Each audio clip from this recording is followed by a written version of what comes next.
Okay. Hello. Hey. How's it going? Hi. I missed you.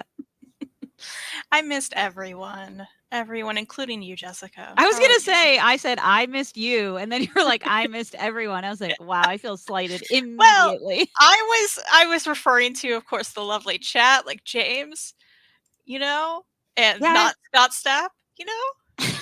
Yes, I missed everyone as well. Yeah. But Too. mostly I Yes. missed you, Jessica. Okay, thank you. That's what I You're was the number looking for. one in my heart. Wow. Oh, Okay, thank you so yeah, much. yeah, yeah. Yeah, I know. No, it's been the same amount of time, but both of us have been so busy with other things that I feel like more time has passed. And we I went through agree. space and time and came back again, so that Oh my probably gosh. And we've adds to it. traveled in real life So and much. in the book. It's just, there's been a lot. Hey, Dad, my dad's here. Larry, I missed you specifically. Oh, Aw. specifically. Yeah, yeah. Lovely. Mhm. Well, yes, of course. It is week 5, and we are talking about Silver Surfer by Slott and Allred. Both Allreds. I have thoughts about this, about the both Yes. all red thing, but Yeah. mine's naked, so here's what it looks like Oh, on your and end. this is the what? Nakey. I Mine think is it's pretty also much the same. yeah. Yeah, mine's Safe naked. driving, Larry. I missed you too. Oh yeah, yeah. Yeah. Mary, we Nakey. all miss you. I mean, Uh, let's talk about the nakedness, by the way. What a great wraparound cover. it's great. It's great. I forget actually what the alternative cover looked like. I'll have to Google that to try to remember. I know we both had the option of both because we were on the reprint Yes. train. Yeah, the DM variant I didn't like as much. Okay. I think it was just like Silver Surfer on the cover, and I was like, well, I want Oh, was it kind of Dawn as silver well. and black? Yeah, I I have think so. Google. Yeah, I think so. Let me Do look up you? this thing. I do. I do. But Nice. yes, we are talking about this Omni. But first, Kristen, let's talk about the flow of the show. There may be people, this Yes. is so popular. This is a popular run. So there may be people who are just on YouTube trying to find reviews and they stumble upon us and welcome. Yes, welcome. I Thank missed you for being you specifically. here. Yes, thank you. You, the viewer, You, the who we've viewer, never the seen before. who's Hello. never tuned in before. We always felt your absence, and I want to welcome you Yes. personally. But we will. We have a little bit of a different twist, I think, for part of this. But we usually have a not sponsored by. The theme of this summer, the summer reading program, is throwback. So it's traditionally been '90s things, but we have both traveled a lot. We both don't love sitting down. I don't think for a show for 5 hours, it's a little too much. So in order to compress, we decided to talk about our travels and be sponsored by the cities, the great cities of Columbus, Ohio, Seattle, Washington, and Portland, Oregon. So you'll get to hear about our travels. Then we will move into the Gold Star segment. We'll give some non spoilery thoughts, reactions, reviews of our pick, which is the Silver Surfer Omnibus, and then rate them out of 5. And then we'll move into the book report. All spoilers here. Although, Kristen, do you feel this way? I think even when we talk, we won't spoil it, but like I think the spoilery things that happen wouldn't really change someone's like knowing them wouldn't change someone's feelings on the book. Do you feel that way? I absolutely agree. I don't Okay. know what we could actually spoil in this Yeah, it's gonna that would be change something like that. Yeah. So, yeah, yeah, be interesting. And then we will end with beach reads. We'll talk about what we're reading for the next episode. We want to hear what you are currently reading, and we'll talk about what we are currently reading. Shockingly, I do have a couple of things, but not too many. So I'm excited to see what everyone else is reading, mostly to make library requests. for sure. And Elon is in the chat telling us about something they currently read Oh, recently. So I will get to that later. I'll come back to okay. this. So I got to remember that. And hello, Wow, Mark. it's long. Okay. Yeah. Hey, Yeah. Mark, we missed you. And That was a Johnny. genuine reaction. I wasn't even doing the bit. Mark wasn't here live last Yeah, time, we, and I we, did we really did miss him. miss. Yes, Okay. absolutely. Hey, Johnny. Johnny says, hey, got back a while ago from Barbenheimer Day with a number one film friend. Now look forward to Aw. hearing more about this Omni and a dig for the DM variant over the one you two have.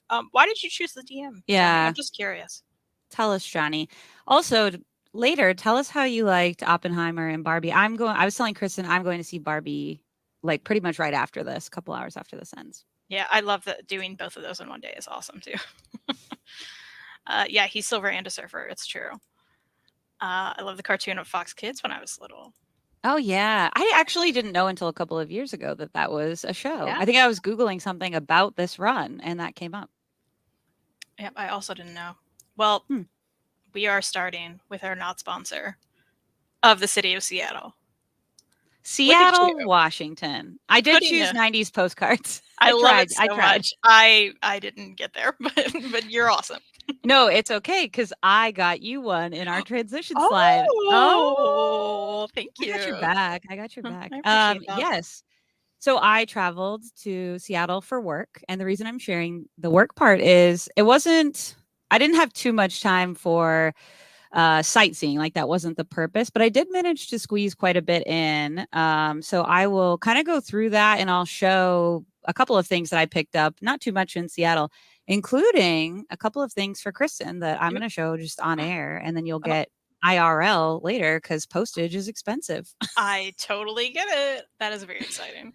Yes. So Seattle, Washington, very quickly, never been before, as we established last time, never been that far west.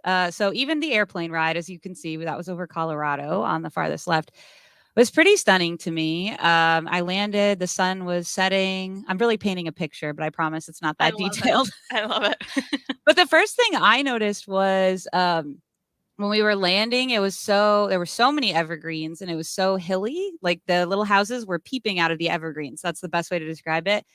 And it took me back because I like driving around in Vermont and New Hampshire and Maine. It's very much like that. But I will say the Pacific Northwest put them to shame as far as just how many trees. There are so many trees. I did not include them all in this slideshow, but I was tempted to do so. Trust me. And this is a view from my hotel room, which was not a swanky hotel, but that's a great view. That's the It Space is Needle in great between. view. Yeah, and I was sleepless in Seattle that first night, 110%. And this is the best view of the Space Needle. I later go to the Space Needle, very anticlimactic. I wasn't planning on going Mm, up it, but when I got there, I was like, yeah, I could have just honestly kept that view from my hotel and been fine. But yeah, so that was kind of my first night there. Here I am. Yes, got some selfies in here. Let's go. So the next day was mostly work the whole day. I did some presentations, went to a conference. So I had to squeeze stuff in at the beginning of the day and the end of the day.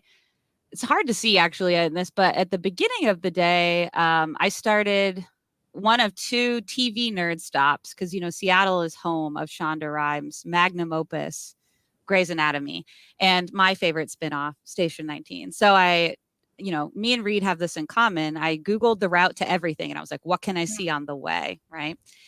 So I had my first donut of the trip. I know you love donuts, so I did include a slide at the end where I'm going to rank all my oh, favorite donuts of the trip. love this. Love this. But I popped by the quote unquote real Station 19, which is Station 20 in Seattle. That's where they filmed the exteriors for the first couple of episodes and the interiors. And then they replicated, of course, on set. Later, but that was cool. And they were cleaning a truck inside those big windows, and I just know everyone stops by to take pictures because this man was laughing so hard at me trying to take pictures. I But love I that. had fun nerding out. It was good. Then I worked a lot. I worked hard, everyone. I promise on this trip I did. Mark knows. So much work it was. My boss was very proud of me when I got back. But then I took myself down to the pier because you've been to Chicago, right, Kristen? We've talked about Yes. this. Yes. Did you do the architecture boat tour? No. Listen, y'all, if you're going to Chicago, it is worth the money. It's like pricier than you think it's going to be. And you're like, architecture, I don't know about all that. It is the best tour. They give you so much history. You get a view of Chicago you've never seen. So I found something like that in Seattle. I walked down to the pier, but I had a little bit of time. So I strolled through Pike Place. I got some food. It was awesome. And then I just walked on the pier because I was so early and it was the weather. The weather. I brought good luck. I just want to say both places I was in, Portland and Seattle, they're like, this isn't normal, like how, how sunny it is. And I was like, it's because I'm here. I'm here now. You But brought the I got sun. to walk around. Yes, here comes the sun, and it's me. Got to walk on the pier. Hey, Crazed. Look who's here. You're going to make sort of cameo later. Did the tour. So there's me like with the views in the background.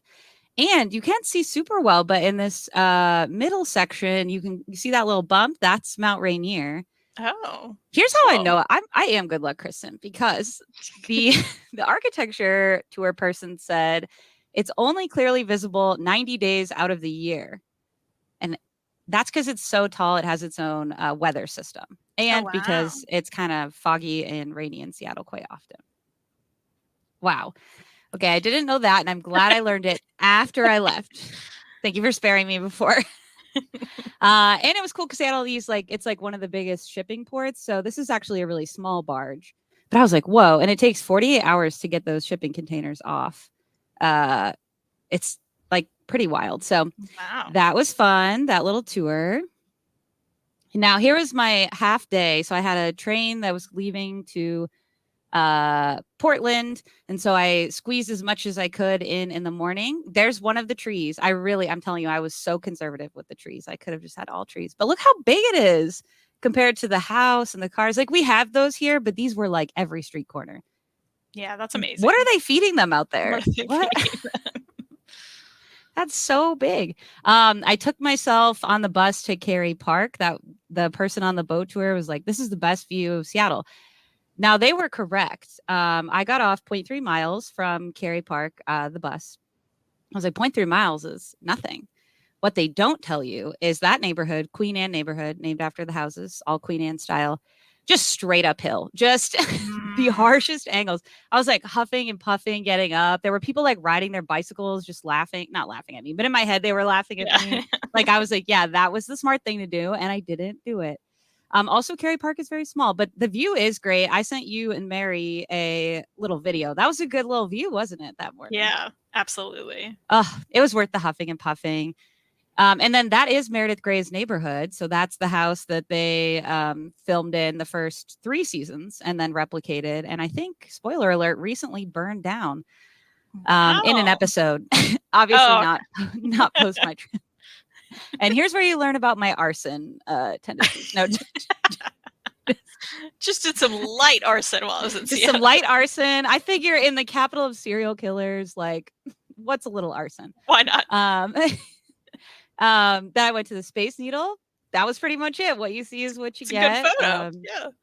There is. I walked by it, and I'll send you some photos. But there's like a really famous glass art museum that's underneath of it. But I would never have had time to do it on my trip. But if I ever went back to Seattle, I would for sure go. And here, Seattle, besides serial killers, they're also known for coffee. And I love coffee. Like, I have a problem. I looked up several coffee places that were supposedly great. I did have a few. They were okay. But the one that I loved the most was this one. They also had Adirondack chairs. That's the way to my heart. Nice. Is an Adirondack chair. Cafe Fiore. And if you're a coffee nut, they brew Cafe Vita. And did I buy a bag when I got home? Yes, I did. It was so good. It was like the best coffee of the trip. So I just had to shout them out. Love that. Yeah. And before I left, and here's where I start having a little bit of booky things, but not too much. Not too much. I did go to Pike Place. Now, Lynx, who was my architecture tour person, great tour guide, from a Seattle native, said, this is not a tourist trap. Lynx believes lots of other things have become tourist traps, but not Pike Place. So just a heads up. But yeah, some of the views, mostly I included this photo like on the far right because it was just so colorful. I sent you a couple of others while I was traveling. I went to the gum wall. I was shocked it smelled like bubble gum. I have no idea why. I was just walking through and I was like, wow, it really smells like gum. I was like, what is wrong with you? Of course it does. There's tons of gum. There was a psychic chicken. I did get a fortune that I don't understand. So I'll send you a picture of it later and you can like interpret it for me. Wonderful. I didn't include to this really cute it was called Ghost Alley Espresso. I want you to see these little stickers they had if I can. Ooh. Oh, look at this little ghost Marilyn Monroe. Hold on. Then we got some gay ghosts in love. Oh, love. We love that. That's so cute. And final ghost thing, I don't know why, I'm probably such a nerd at this coffee place, but they were so cute. Look at these little ghosts. So cute. I'm actually making you big now. There we go. Oh, whoa. Okay. I failed to do that before. Oh, that's true because I'm tiny on the side. You know, It is what it is. So went in there. This is some of the food that I ate. Now, I had to really have a come to Jesus moment, as we say in the Midwest, because, my parents, they're from Ohio, and they're one of these people that are like, you got to finish what's on your plate because there's people starving somewhere. And that gets in your head, it gets in your head. And so I don't like to waste food. I really try not to, but I knew there was no possible way I could try multiple things, and eat the whole thing. So I really had to suck it up. But I will say, Kristen, randomly, and it's vegan cheese. Who would have known? At Pierogi, the vegan cheese and garlic like croissant thing that's on the left. Mm. That was 11 out of 10. It was one of the best things I had on my trip. I regret not Good. getting another one for the train. Yeah. Got some mac and cheese made fresh, got some fresh fruit. The vegetables and fruits, like just walking around, it was like overwhelming how much color, how fresh everything looked. And then I went to, because I Googled last minute and I appreciated everyone's last minute recommendations, Golden Age Collectibles, the oldest running comic book shop. And Kristen, they were having a clearance sale on board games. The entire back wall. Oh my gosh. Now, as you recall, I had kind of a backpack's worth of space to take stuff home. Right. It was physically painful to deny myself. And I actually took some photos that I was going to send you. And I was like, no, because that's evil. To show you that there were cat games for like $5. No. Cute ones. Even I, kind of indifferent towards cats, working towards loving them. Shout out my besties, Willow and Buffy. Yes. I was like, oh, I want this game. It was so hard to say no, but I didn't. But I did want to grab something in there because, it's the longest running comic book shop. So I've been trying to find Poison Ivy 3 because I want to frame one of the pages. They did not have 3. They did have 11. There we go. Yeah, you can see that. Okay. Don't worry. This is a sticker they gave for free. It is not stuck to the book. Everyone's like writing hate mail. And then I also grabbed, I didn't know this was out yet. This is how bad I am at keeping up with what's coming out. The Milestone Initiative, Volume 1 is out. So this is the one where DC Comics, Milestone partnered with Ally. Here, let me show the back a little bit. And worked with a bunch of up-and-coming artists and writers who basically got into, you can take me off now, who basically got into this academy, and the end product was they each wrote short stories centering around a different Milestone character. And it's actually pretty like chunky. It's like the size of a regular trade, but it was like $3.99. Yeah. Oh wow. And it looks like from the back there'll be more of these. And it was, like every anthology, it's kind of hit and miss. I read this actually on the plane ride home, and it was 50-50. But for $4 to support an initiative like this, please do it, because that's really awesome. And now I kind of tabbed some of the creators that I want to keep following because I liked their stories in there. So that was cool. I did really enjoy picking that up. And I did grab you a little sticker. Yay! Look at this. He is pretty cute. Love it. Yeah. I love it so much. Thank you for that. And then the only other store to really shout out there was they had this all year long Halloween store, the Orange Dracula. That was where the psychic chicken was. And I got some really hilarious but lewd postcards that I won't show. I already mailed them to my friends as gag gifts. But I did grab this like Frankenstein Christmas one. I've been getting into Frankenstein this year. Yeah. And when I was checking out, the guy gave me some really good recs that I actually hadn't heard of related to Frankenstein. So he was really nice. So that's awesome. I think that's my last Seattle. Let's just double check. Yes. So I really enjoyed the city of Seattle. I will say I don't feel the need to like return anytime soon necessarily, but that's not a bad thing. Now that I know about the serial killers, like slightly less inclined, but only slightly. I listen to true crime. I know they're everywhere. I live in fear constantly. So it's fine. But yeah, that was a little bit about Seattle and some of the things that I picked up there. What a wonderful journey we went on. Yeah. Love that. Well, before we go to Columbus, let me get caught up on some of this chat, which I think we're already jumping to other subjects. Also, I want to go back to Elon's very long message because I'm afraid it's going to get lost, right? So yeah, no problem. Appreciate you telling us about your recent read, Elon. So what did I think of Boy Meets Maria, which is a manga that Elon had mentioned previously? It has a great twist towards the end. The final epilogue chapter is very cute. The way the two main characters meet for the first time is abhorrent and wrong on all levels, but they end up forming a very supportive friendship. The two friends are hilarious with their quirky comments and constantly correct the main character's ignorance or attempts to, Trigger warning for child sexual abuse. I had to put it down, come back, and fly through a couple pages as I cannot deal with reading about harm coming to children. It's good to know. The scene is made all the worse by only one onomatopoeia. I haven't read the word onomatopoeia. You crushed it. I hesitated at first, and then when you started saying, I was like, "That's right." I know. Right. I was like, "Oh," I had a moment. Very good use, Elon.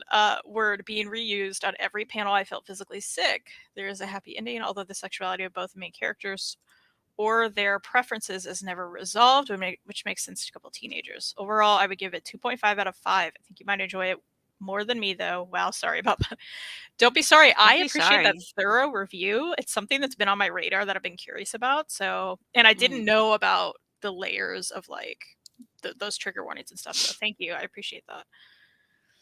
Okay, let me go back.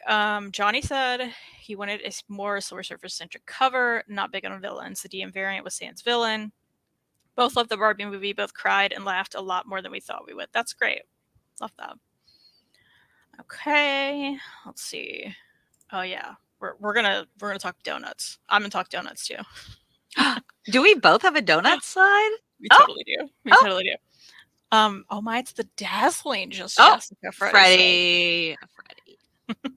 Don't make me blush. Johnny also liked the 60s cult cinema vibe. Yeah, it was a good cover too, but I wanted one with Dawn on it, so yeah. I did Google it while you were showing, and I now remember. And yeah, it's a solid cover. I totally agree with all that.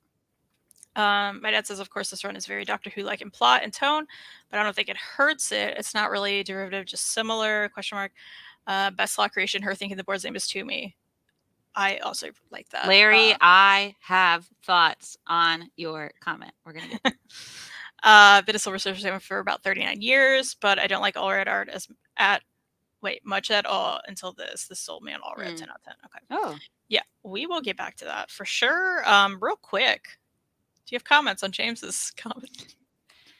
James, that will be in my memoir.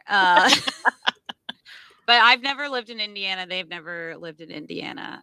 I think I've mentioned this before, but I mostly grew up in New York and Massachusetts. So we kind of went like, I guess they went like this, sort of. And now they're back over here. But is that, I don't know. What does that say about Indiana? No, I'm just kidding. No, that'll be in my memoir. And we won't bring up Indiana slander. It's too early to bring up Indiana slander. Oh, okay. Anyway, so about Columbus. Here we are in Columbus. Which is in Ohio. The reason we went to Columbus was to see Mal Blum in concert with John Allison Weiss, who you can see on the right here. There's Reed on the left, though, outside the sign. Look at him. He's stoked. Local celeb, Reed Chancellor. Yeah. It was a tiny venue and very fun. And we had a great time. Yeah, John Allison Weiss, I saw many, many years ago. They were fantastic. Love supporting them. And here on the left is Vile, who also opened for Mal Blum, which is a 3-piece girl band. And cool. They were so good, and ridiculous. Gotta write it down. In the best way. They're very punk. The vibes were different from John Allison Weiss to Vile to Mal Blum, but it was really cool. Dad, actually, I meant to send you a video of Vile. You would really like Vile, so heads up, Dad. And that is Mal Blum on the right, and they were fantastic, and I'm very excited we got to see them. So, and I love this venue. You shared a photo with me while I was traveling, and I was like, it's giving Twin Peaks. This is like what the Twin Peaks set looks like. That is so cool. The lights were super cool. It was called Ace of Cups. So nice. If you're in Columbus, it's a good venue to go to. Which you said was mentioned in a book. Sorry. Let's go back again. I have follow-up questions. Thank you. Yes, please. Absolutely. Pick me. Now, is this referenced in a book? Is that what you were saying? A book that we both read? So Ace of Cups is the tarot card. And I believe it's the one that was referenced in Delilah Green. But someone who's read it multiple times, I cannot remember if that was exactly the card. James, do you know? James read it. Quick, get your reference, copy off the shelf. Am I right? Mark's very excited you said Twin Peaks. Yeah, I was in the Evergreens. You were in the actual set. We had a real Twin Peaks trip unintentionally. What a great time. And then we also really wanted to go to the Billy Ireland cartoon library and museum, which is behind us there. And Reed especially was so stoked to go. It is I think the only museum with only comic art. And That's it's really certainly cool. the largest of comic art. And it was a little museum, but like the largest like display of comic Yeah. art. And that's So in Columbus proper or somewhere nearby? it is on the campus of Okay, okay. Ohio. Yeah, yeah. The Ohio State University? Yes, yes, Okay. the Ohio State Okay. University, absolutely. We were actually really confused on how to find it at first, but we kind of walked around the campus for a little bit, and then we are like, "Oh, we saw that," and I was like, "Hey, it's in here." Yeah, that would And be then, confusing. yeah, admission is free, so it's absolutely worth it if you're in Columbus. You got to go. And currently, like they have exhibits, and the one right now is the art of Raina Telgemeier, who did like Smile and Sisters and a lot of great books aimed at younger readers. But her art's amazing, and I love her books too. That's So cool. very excited to see that. There was just like tons of different rooms, and they were all like, I don't know, I just love how they put these exhibits together, like Mhm. all the things. That's right, when you walk in and there's a little like iPad where you can say how you're feeling, and that screen at Wow. the top was like a poll of people and like what they were feeling Oh, when they cool. started it. Yeah, which is kind of cool. So yeah, People this is who something put that exhibits together, like there is a art behind that as well. Like a really well done exhibit. It doesn't have to be a big place. Like you mentioned, this is small. If it's well done, you get more out of it. There are big places absolutely. that have a lot that are it's just white noise at a certain point. So that's really awesome. There's a lot of Yeah. intentionality here. Yeah, this was so cool. Like, so this is original art from some of her books, and it was all like cut up between feelings. So like this was the happy wall, Mhm. and then those little blue boxes are like commentary from Raina on the art that you're seeing, which is really cool to read. And yeah, I just loved all of the displays. So Yeah. there's like a closer up of some original art from Smile, and it tells you like the pages it's from, what book it's from, and her art's like, I love her art. It's just Yeah. really great. So here's some more pictures of walls, but I love how it was done. No, it's cool. Yeah, so drama. There she had a book called Drama, so that was specific to drama. Sisters was one of them as well. Yeah, they were ready for me, Freddie. That's right. I was stoked. Oh, that one with braces. Okay, I have seen this book before. That's Yeah. the cover of one of them, right? Maybe I need Yes. to add this to my list. You Okay. should. I. Vile Again, smile. vile smile. Smile was about her getting braces when she was young. So Mm. it's like autobio stuff, but it's aimed at a younger reader. Yeah. But again, I think they're great for everybody, and I love them. Mhm. And that was cool to see too. There was a point, I don't know, Reed actually put these together. I sent a lot of pictures. There was a point where they showed her X-rays of like her mouth at the time, which was the inspired smile, which was really cool. So like Mhm. there were all these like little quirky little things that they showed too, which was really neat. But I loved all of the display of like all of the feelings on the wall. It was really cool. Yeah. Just angry, sad. So these all kind of look the same, but yeah, and there was a lot of process work, which was cool to see. Like Yeah. this started out as like little scribbles on a paper to like what it became. She also started a mini comic, so that was cool Oh, to see as wow. well. Yeah, so there's the Smile mini comic before it became a book, and there was a whole section of like other mini comics that she did way back when. You could also there's a little iPad, you could read them because like those are obviously very out of Wow. print now, but you could stand there and read the mini comics if you wanted, which I thought was really neat too. That's really awesome. Yeah. She did write Guts. Guts is great too. Guts is about Okay. her having anxiety as a child and not knowing what that meant. Yeah, Guts Vile is cool smile stuff. guts. Oh my. But all this wall made me do is be like, oh, I wish I could find these. Like, I really would Yeah. love to read these old mini comics she did. So yeah, they had a ton of cool stuff, and they Oh, also that's that. had We know that girl. yeah, Nancy. It was Nancy. So there's a whole section of like her inspirations. So they pulled Mm. from their archives like original comic art from these inspirations that she had. So like that's a Mhm. real Schultz Peanuts strip at the bottom, Nice. original, which is really cool. Nancy was really cool to see. Was that Um, Dennis the Menace on the left? I think so. Yep, yeah, Ah, it cool. was. Mary would like that. Yeah, Calvin and Hobbes. There was a lot of those on display. Bone. Yep. Bone was there because Jeff Smith is an inspiration to her. There's some Linda Berry beside that. complete Dennis the Menace. Shout out to Mary Later. Wow. Which was just way cool to see how they did it back in the day too, right? So these weren't even part of the arena display. Like some of them were like just, you know, part of the display. And that was like cool to see a lot of the old stuff too. So there's a really old Peanuts one. Some Dick Tracy, which was cool. On the left there, that's a Will Eisner from back in the day. Yeah, this on the left was like, it was like a quilt that somebody had put together way back when of like all these characters like hand stitched. Yeah, I see like Popeye on the bottom left. Yeah. That's really awesome. Aw. So we left the museum and then we had to find some donuts. So this place is called Peace, Love, and Little Donuts. And they had cute little donuts and they would like make them to order. So they would already like, yeah, they would like make the mini donuts and then they just dip them in whatever like you wanted. Yeah. And, like it was so good. That's cool. So that was Columbus proper as well, or on your travels? No, that was Columbus as well. Yep. Okay. Wow. So yeah. How would you rate the donuts? Oh gosh. I think they were 10 out of 10. Wow. Okay. They were maybe my favorite traveling donuts I've gotten. Wow. They were so good.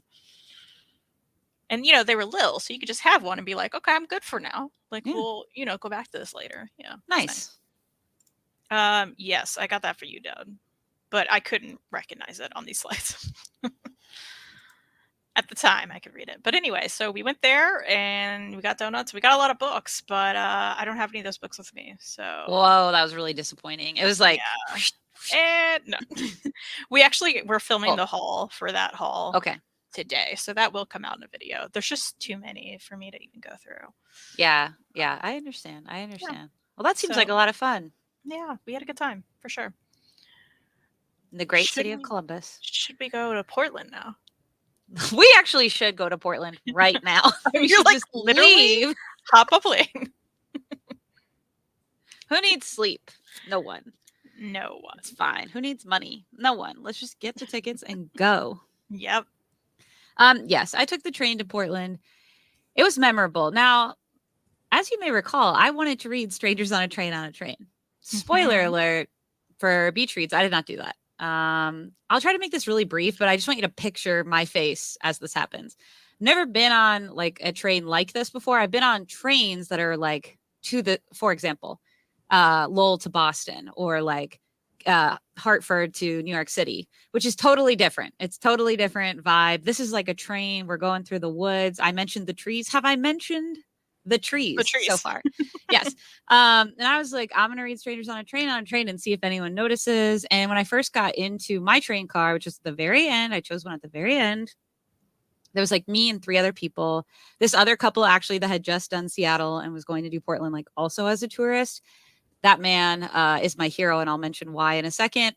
It was chill at first, and I was like, cool, there's like a little table. I felt like I was in a movie. I was the main character. And then, I swear, 2 minutes before we start pulling off, I hear a loud, large group of middle-aged women. Now, I love middle-aged women. There's absolutely nothing wrong with a middle-aged woman. I will be a middle-aged woman at some point. I'm sure I'll be rad.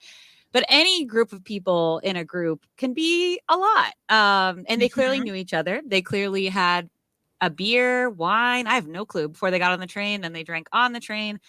And they all knew each other. And they all talked for 3.5 hours. Now, I could not figure out how these people all knew each other. The one sitting next to me, I first noticed she had a Space Force koozie. And then I looked around and then all of them had Space Force koozies. And I thought to myself, Jessica, the Space Force is not in Portland. Surely not. And I mean, I support women in STEM, but it didn't seem to me that like their main target is all middle-aged women. They were so loud. They were having a great time. I'm really happy for them. Come to find out, they're educators from like this. I don't really know which school system. It seemed like they lived in multiple towns because a couple got off at the stop before mine. But I think they were educators who went to a conference. And my best guess is the Space Force like presented and gave them all koozies. But I was like, what is my luck? And I couldn't focus on anything. No music was loud enough. No book was interesting enough. But that man who got on the train before me slept for 3.5 hours on the party bus train car. And I was Wow. like, I want to be you when I grow up. Cause like, how do you do that? I thought I was a heavy sleeper. And then I met those women and I am not. So that was an adventure in and of itself. But yes, I arrived in Portland. This was all PTO. So it was all, or personal time off. And it was all social, seeing my friend, no work at this trip. So Awesome. yeah. But that journey, I just had to share. Cause could you picture me in that situation? I would just I'm like breaking out into hives. Yeah, that's a lot. That's a lot. I did not like it. Okay, so I did work one of the days. I lied. I worked one of the days I was there. It was the next day, and then did some things in the evening. So two of the things that I did, and I'll show a couple things in a second. The first was made it to Books with Pictures. I had mentioned before I left, had won the, I think it was 2022 Eisner for Best Local Comic Book Shop. And so I did go there. There was construction, so I couldn't get the best outside photo. I did get one side was visible, so you can see it there. And then you can kind of see the shop. It's probably twice as large as what you can see in that photo of the whole shop. And you see the little signs pointing to the various sections. They used their space really well. It was a very small space. It was also an angled space, which is challenging. But they had a lot of like calyx. Is that how you say it too? I can never tell. I think I said Calyx, but yeah, I mean, whatever. They had a lot of whatever sticking out calyxes at good angle. Like they made really good use. And I had read an article when they won about how one of the things that is a shop mandate or priority for them is that 75% or more of the books that face out have to feature women or people of color or somebody who's visibly in a marginalized group. That was so apparent. I didn't think it would be that big of a deal, but it was almost overwhelmingly welcoming because of that. Like it really did set the tone. I'm being very genuine. And my friend who came with me, she doesn't really read a lot of comics, and her mind was immediately like exploding because she'd seen me talk about things. We've gone to Comic-Cons together, but it wasn't until seeing it all at once presented in that way did it click for her, the range of different stories. And so I just share that to say, I'm 100% sure that's one of the reasons why they won, because it's so welcoming. It really opens your mind to the wide range of stories, formats, etc. So that's a little bit about like what it looks like. And then I put on the back wall, actually where those little rainbow flags are, down below them are these bins.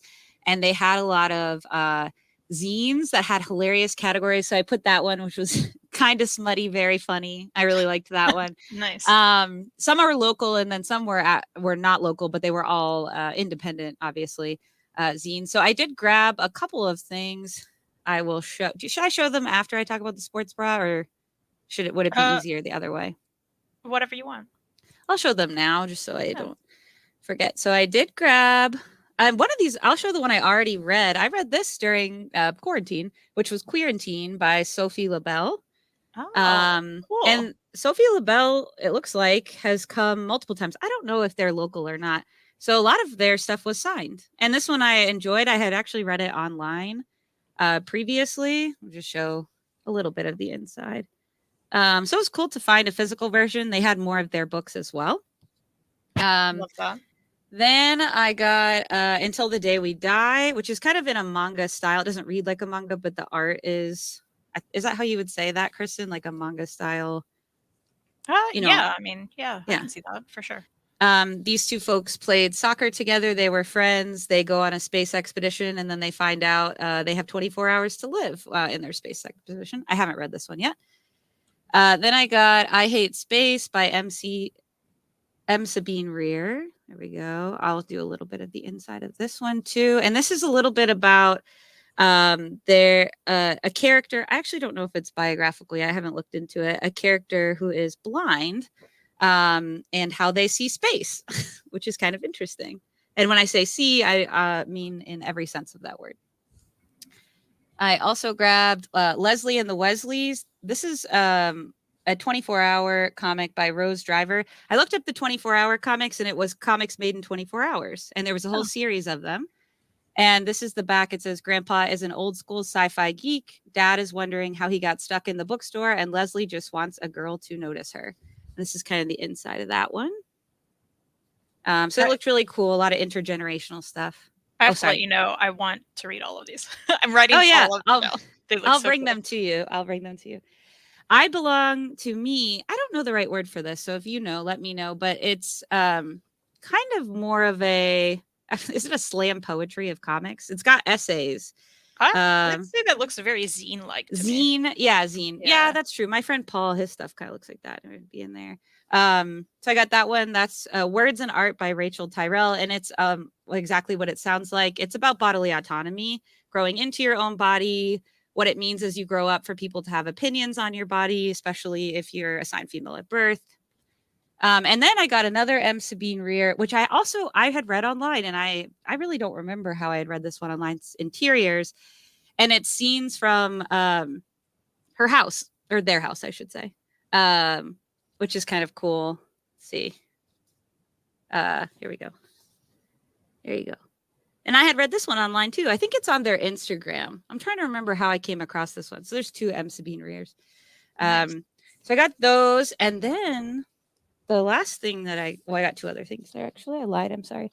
I got this T-shirt, which I was very excited about because you can never have too many T-shirts, and it's books with pictures. Comics are for everyone. Nice. Love. That's really cool. Yeah. And a little sticker for Oh, my love Nalgene. that. My Nalgene never has enough stickers. I mean, Love that. yeah. So that was a good.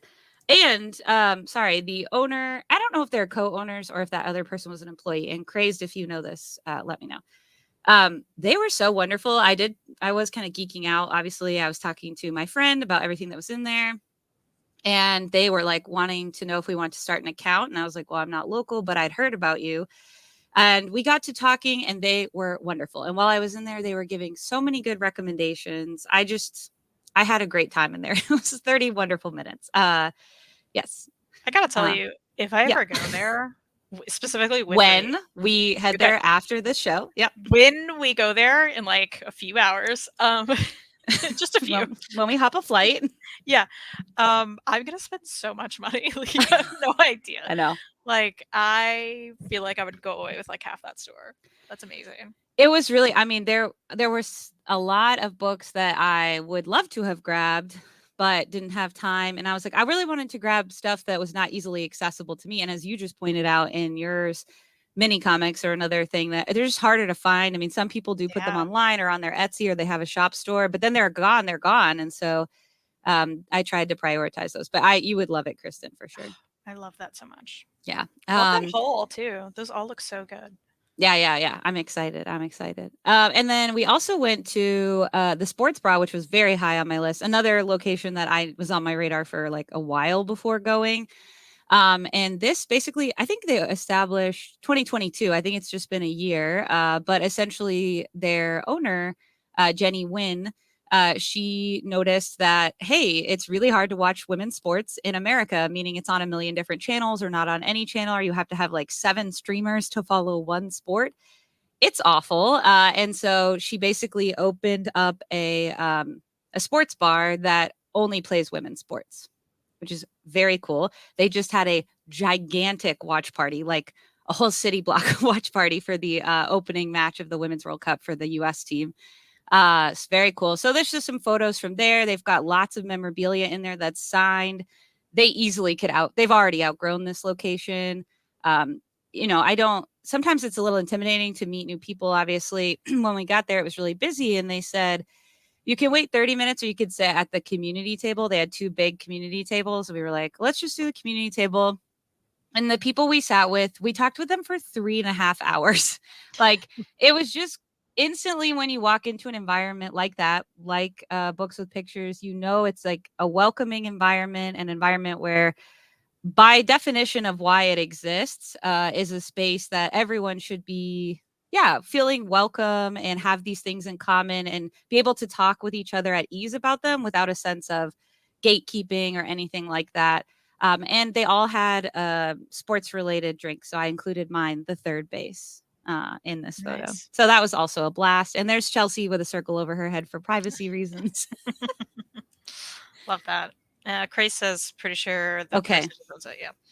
I think so too, Craze. Yeah. But the other staff person was wonderful as well. Okay, then Pal City of Books. A whole city block of books. So exciting. Get ready for dramatic effect in a moment. Actually, I'll do it now. So I walk into Pal City of Books. I texted Mary and Kristen. I was like, I'm here. And I got all the hype. I was really excited about it. I walk in and they offer you this map. Okay, I'm going to Kristen, watch this. So I was like, I don't need this map. Like, I'm fine. I had a New Yorker attitude all of a sudden. I was like, I don't need a map. I know where everything is. Immediately, I needed a map. I want to show the world on air how big this map is. It was so. My gosh. Oh my gosh.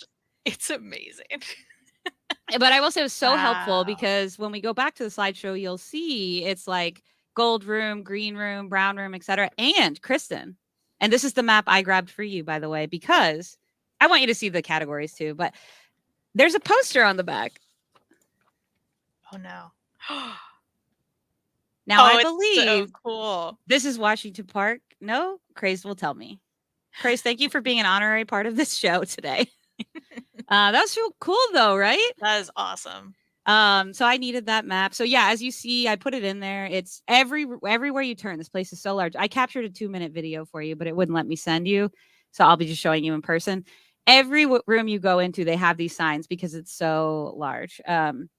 So then I also included this magnet, which if we were like, I don't really know. If you combine the two of us, I was trying to think of something catchy, but it didn't happen. It would be this magnet. Look at that little cat with a mushroom cap. It's so cute. And I love it so much. I don't know how well you can see this, but one side is a shelf with almost all cat stuff. There's a few dog things mixed in.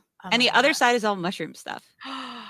Well, fungi. I'm sorry. Did they know us? They did. Amazing. They were like, you didn't need a map, but we created a logo for you. I love that. Then I found they had a logo. I'm saying. Okay, Reed, I'm going to say, Reed Chancellor. Come on. Then I included I just wanted to show, they had a lot of staff pics with, some of them were really funny too, but of course I included some of our mutual faves. You know, you love Delilah Green Doesn't Care. I'm in love with Witch Hat Atelier and I need to reread it already. They even had, because no one's talking about it, a pro and con list for Strong Feelings, one of my favorite surprise reads of the year. Nice. And of course, I included Fun Home. I did not find my soulmate. Oh, damn. When I picked it up. I'm so sorry to hear it. I'm so sorry. Bummer. But the most important find, Reed Chancellor. Wow. A local celeb. Yep. All the way out in Portland. It's amazing. So I had 2 of his books and I sent those to him. Yeah. I love your excited face for it. I know it's a terrible photo, but I just had to include love it. All right.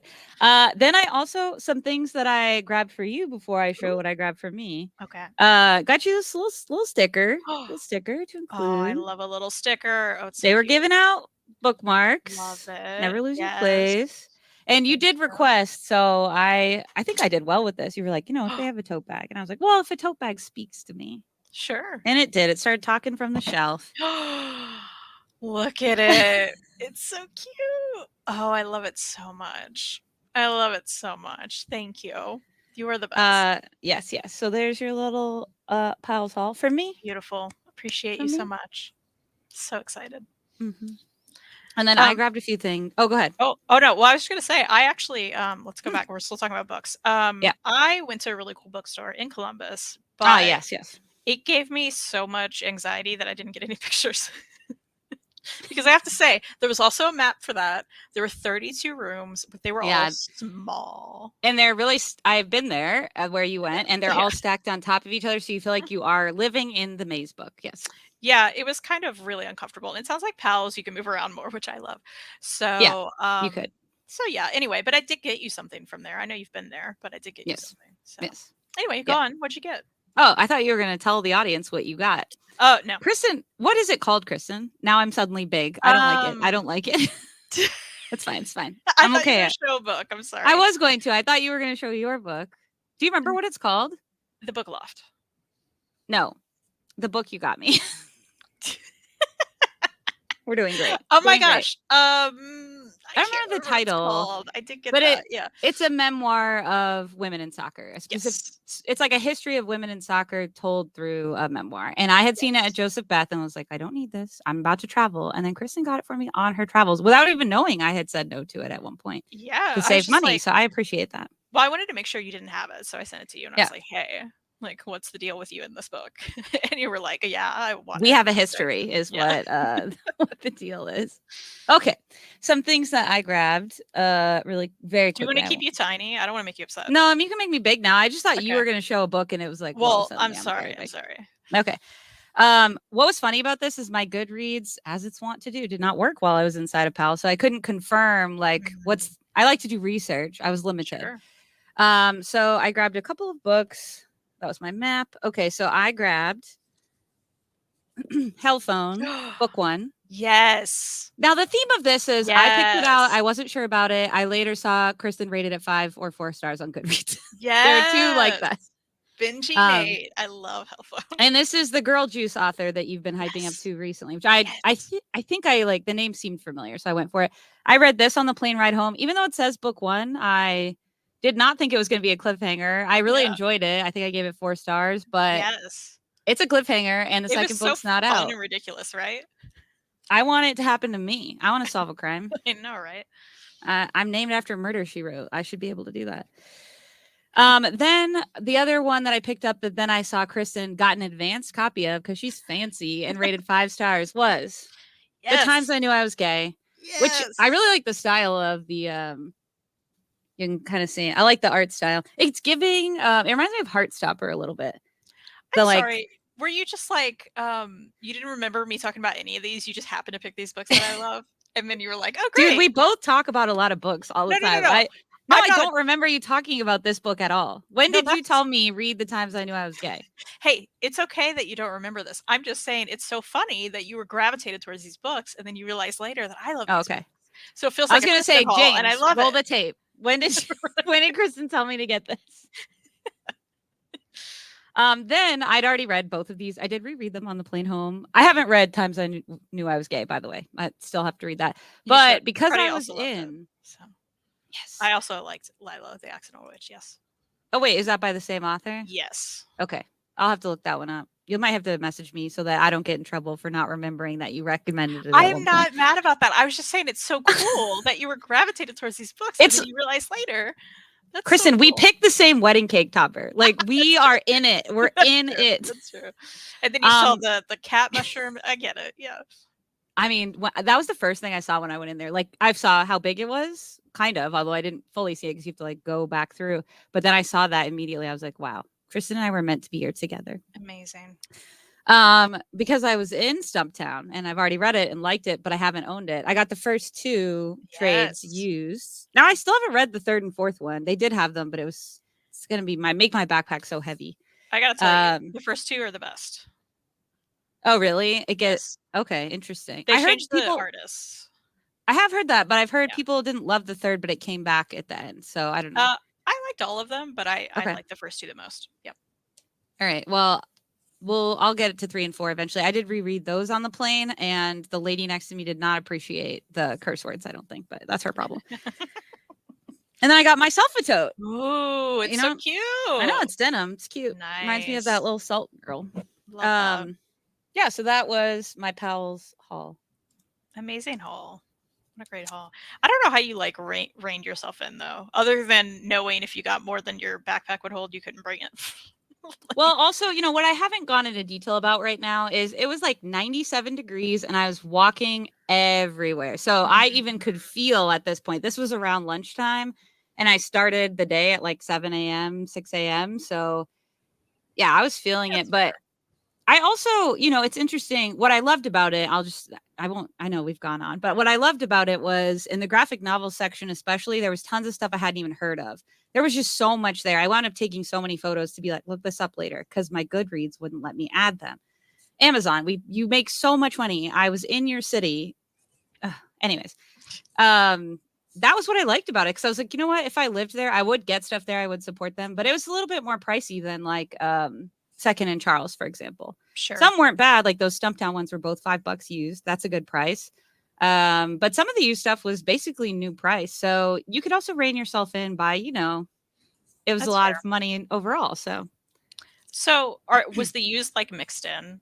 yeah, Was there any indicator like on no, the it's spine or just section? like Second and Charles. That is so frustrating. I will say at least half price books is like one, they're mostly used anyway, so it's not hard to Yeah, all the understand new if a is book in is one used. section. But they need to fix that because Second and Charles, yeah, they do it too, and it's so frustrating. I don't want to pull out every book to like figure out if it's used. Give me something on the spine. Give me a little sticker on the spine. No, we agree. Yeah, for sure. It's frustrating. Anyway, 100%. But that was pals. You should definitely go. Mary should definitely go. We should all go. Let's get on the plane right now. Craze, yes, meet us there. We'll be let's. there in roughly 10 hours, probably. We're gonna Maybe make it. more. Yeah, we'll make it a big trip. The thing is, though, I think I'm going to have to drive there just so I can put all of the stuff I'm going to buy in my car. Well, we could carpool. That would actually save money. Yeah, let's do it. Let's do it. All right.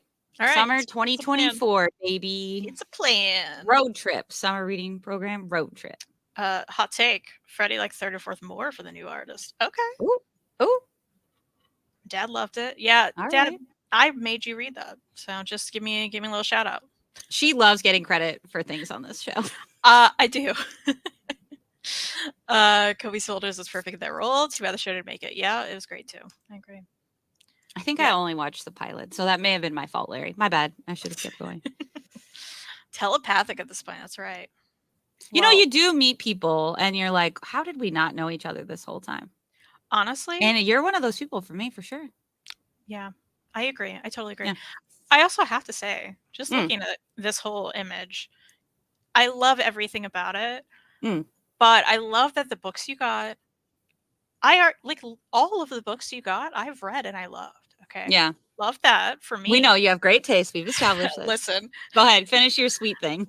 Love the cat mushroom situation. And you saw the read books. I just love that I was with you in spirit. That's all. Oh yeah. And I mean, I texted you and I messaged Reed while I was in there. I was genuinely so excited. I was like, do. Oh, I know this guy. I know those books. So Although I don't own Rock and Roll Terrorists, and I probably should have gotten it. My bad, Reed. That was all me. I'm sorry. But I would rather give you money. Yeah. Reed. Yeah. He has those here. Yeah. And I could get it signed. Yeah. And doodled in. Doodle. Come on. So this same day, we'll go through these quicker. Left side, that's Scrap PDX. This was one of the gems that I just Googled on my route. It was basically like exactly what it sounds like. It's a store for scraps. I did get you something there. It's my favorite find of the trip, actually, if I'm honest. Ooh. There's scraps of whoa, lady. Oh my gosh. You're giving away all the secrets. I was trying to hit you. You're trying to hit me. Click your little box to make you bigger. Is this the most chaotic? Then you didn't bring anything up, and I was like, I don't want to make her mad. Let's click out of it. And then I accidentally clicked the thing. Anyway, okay. Anyways. Awkward. Let's just roll it back. This is a scrap store. It's a lot of scrap materials. See photo. Whoa. Yes. Okay. Things that I got at the scrap store for Kristen. Number 1, this magnet. Oh Kristen, my gosh. this is in the style of that book you got at Skeshel. It is amazing, and you're exactly right. Oh my gosh. I have that. I actually don't even have the book near me, but I have the cover. Oh, you have the cover. Okay, yeah. It's like I was like, oh my gosh, and it was like on top of the bin. I wasn't even digging for that. I love everything. I got my friend who collects Mickey things this Mickey press. Cute. And then for me, well, actually, I don't know if you noticed when you were at my house, but I have a lot of bookmarks. I just really love like interesting bookmarks. So they had Oregon Public Broadcasting bookmarks. Nice. They're PBS. I don't know what I'm doing here. Yep. And then this is 90s. 1991, Amelia Earhart. Do you remember these when we were little? Ew. They always had like a little like piece of history on the back. That's awesome. Amelia Earhart bookmark. My total was like $1.15. It was a great store. 10 out of 10. Love that. Yeah, do you have the cover? Yeah. Yeah, they look little cat down here. Yeah. I just was like, oh my gosh, because I was with you when you got that book. Yeah, wild. So cool. Then I went by Providence Park. The store was closed. That was upsetting, but it's still cool. They have like vines growing on top of it. Love. Rode the aerial tram. 10 out of 10. Greatest view in the city. You can't really tell from this photo, but it takes you from like this medical complex. It's kind of high on a hill down to the waterfront and back.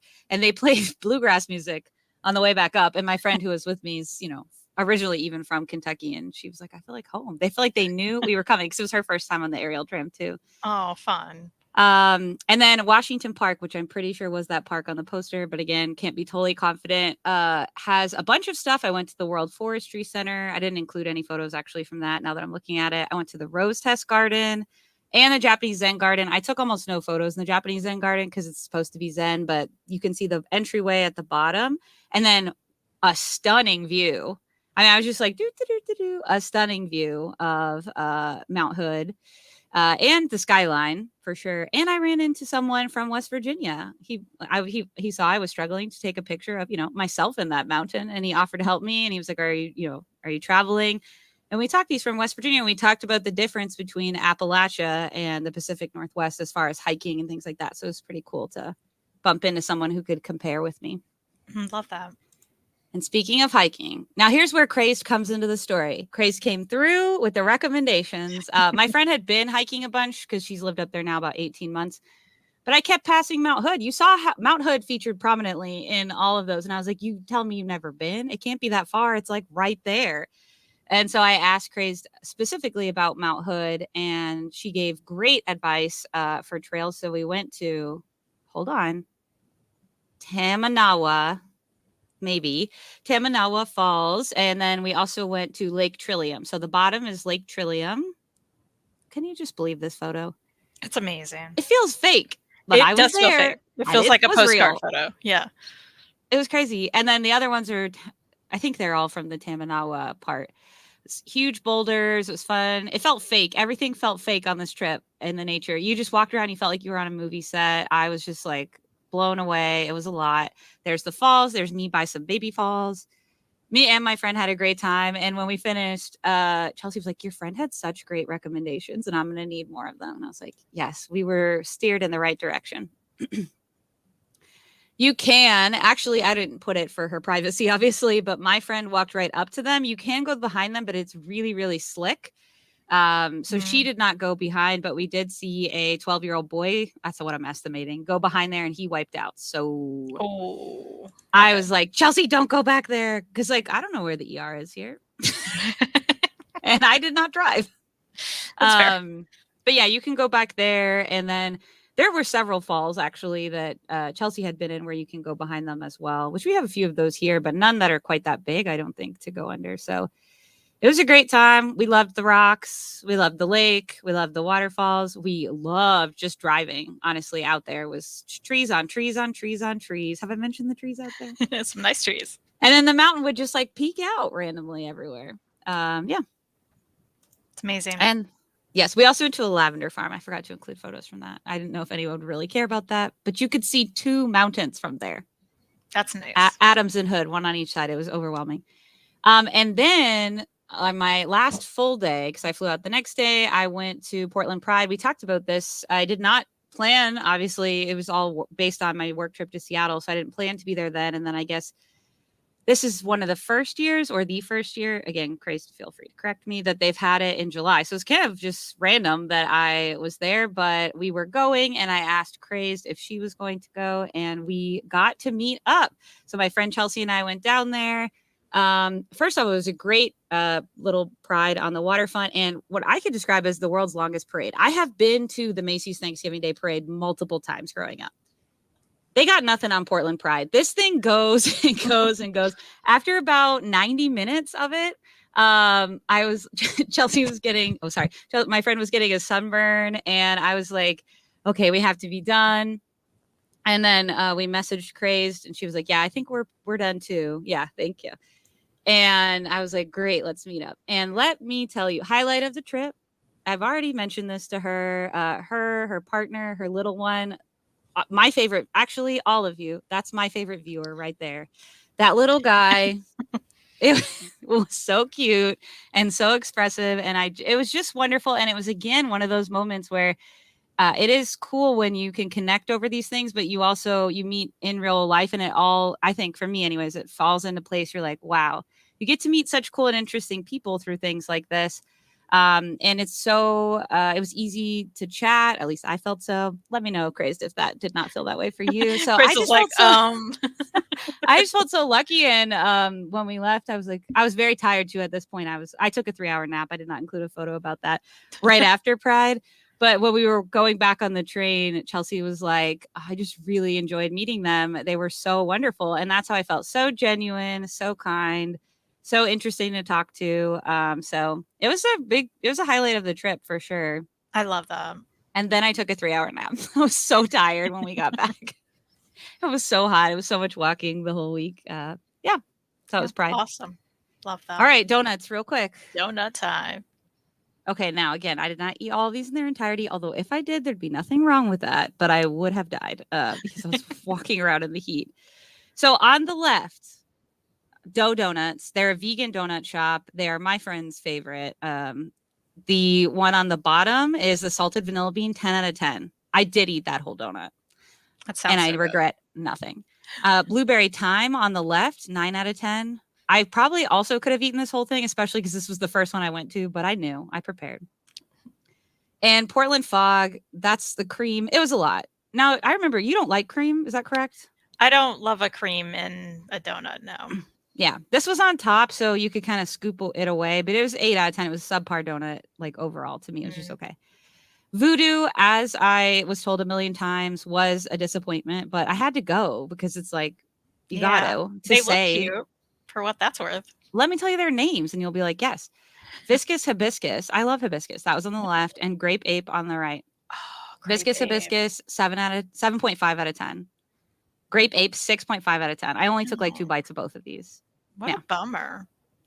I know. Blue Star Donuts, 10 out of 10 for service, I want to say. They were like the nicest human beings on the planet. But in this box, the one on the bottom, my other 10 out of 10, blueberry basil bourbon.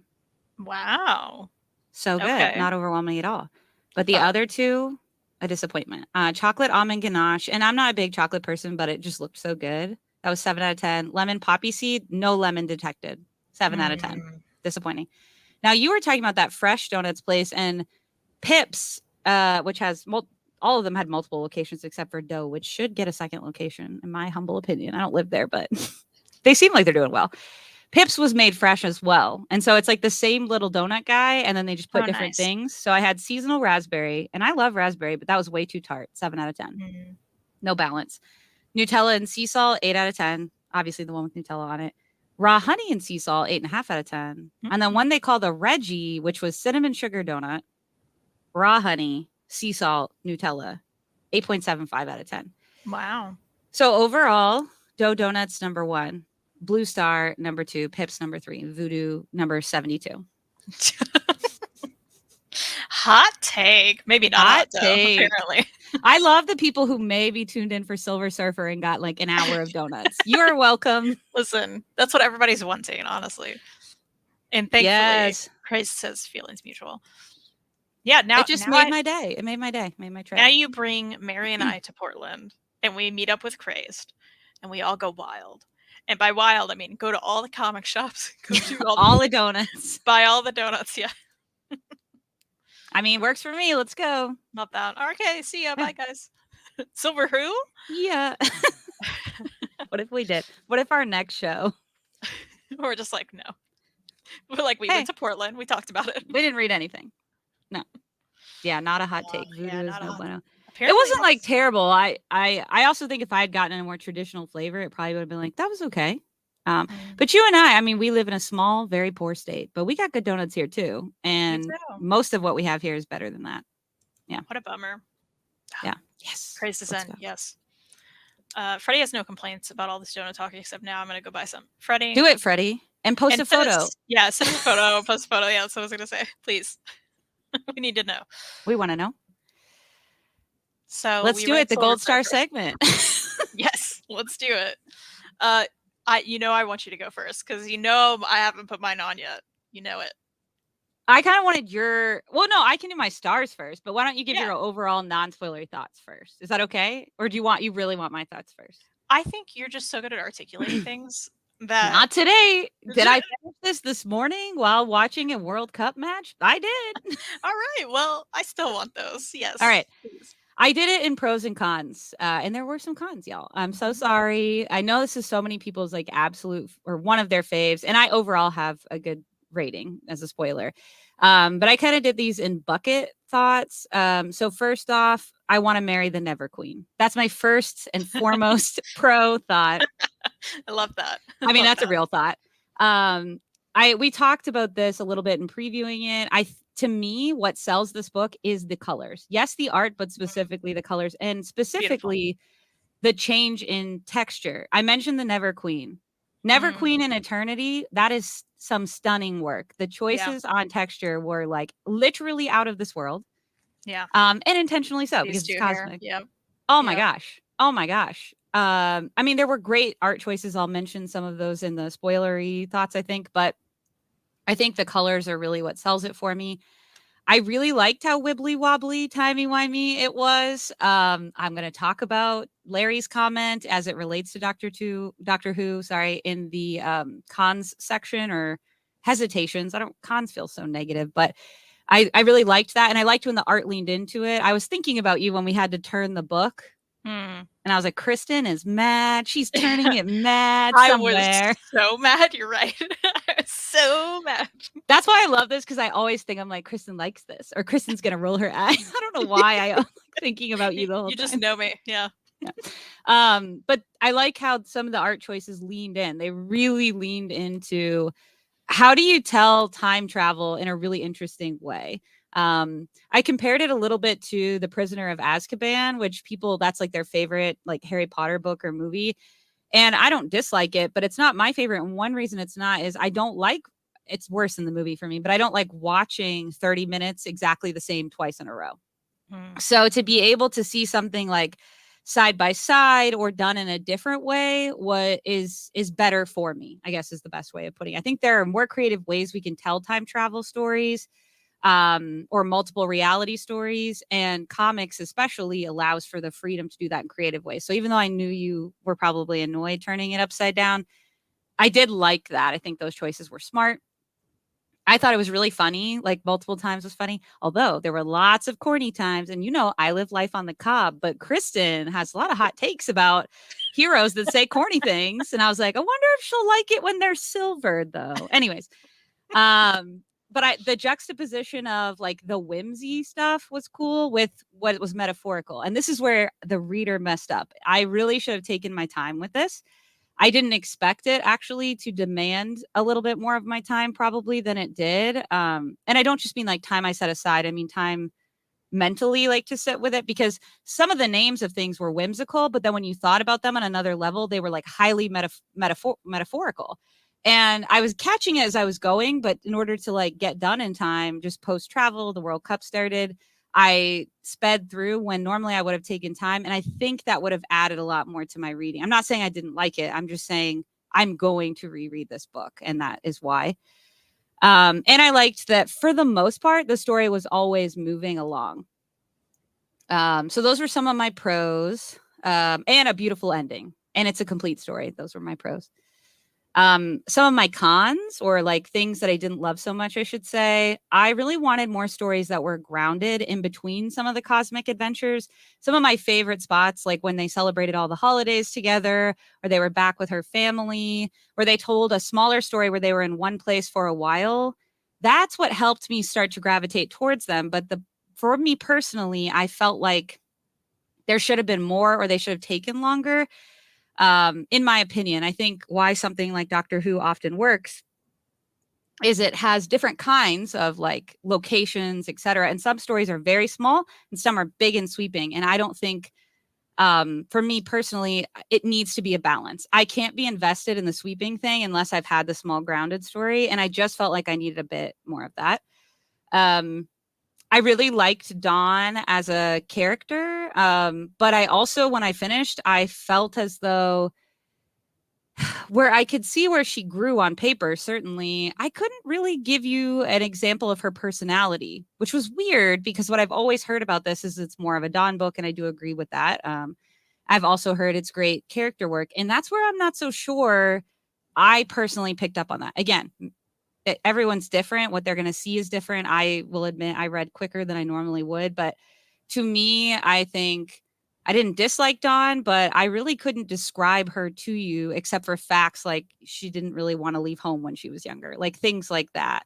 Um, I also thought like there were stories that were super interesting that would pop up where I thought I would learn those character moments. Like, for example, when she encounters a loved one she hasn't been around in a while, trying to keep it non-spoilery. I was like, oh, this is going to be a lot. And then it's actually not. It goes by very quickly. There was at one point when she was going to sacrifice herself in a certain way. And I was like, oh my gosh, the stakes of this. And it went away really quickly. And I was like, oh, okay. I really wanted a bit more like to see how this character would respond, because I think that's how you learn who people really are, is how they respond in tough situations. And there were moments like that with her. All of that, honestly, I'm not going to tell you what my star rating was, but all of that alone would have put me at like a 4.5. And here's where Larry's comment comes in. People told me this was a lot like Doctor Who. Dan Slott has written for Doctor Who. I've read it. I watch Doctor Who a lot. I thought there'll be some Easter eggs. There's a general vibe. Those are both true. Oh my God. Some of these storylines were like lifted from Doctor Who. Some of the dynamics were lifted from Doctor Who. And I don't mean to suggest he copied anything. They're not like totally unique, but it's just there were so many parallels that it blocked me because I've seen this before. You know what I mean? Like I've seen this combination before. And that was so hard because I know that's not everyone's experience. And I kept thinking, oh, if I had never watched Doctor Who, this would be like one of my favorite books of all time. But because I've watched Doctor Who, I have to dock it. But that's just me personally. So this was a hard one because it's not really a criticism that's objective. It's completely subjective. I mean, I guess they all are, but I don't know. So that's a tough one. And Larry, yeah, I appreciated your comment earlier for sure. I kept seeing those. They kept popping up and they were like big. They were distractions. That's how I'll put it. I was reading and I was like, oh, that's like so similar. That's so similar. And it was distracting to me.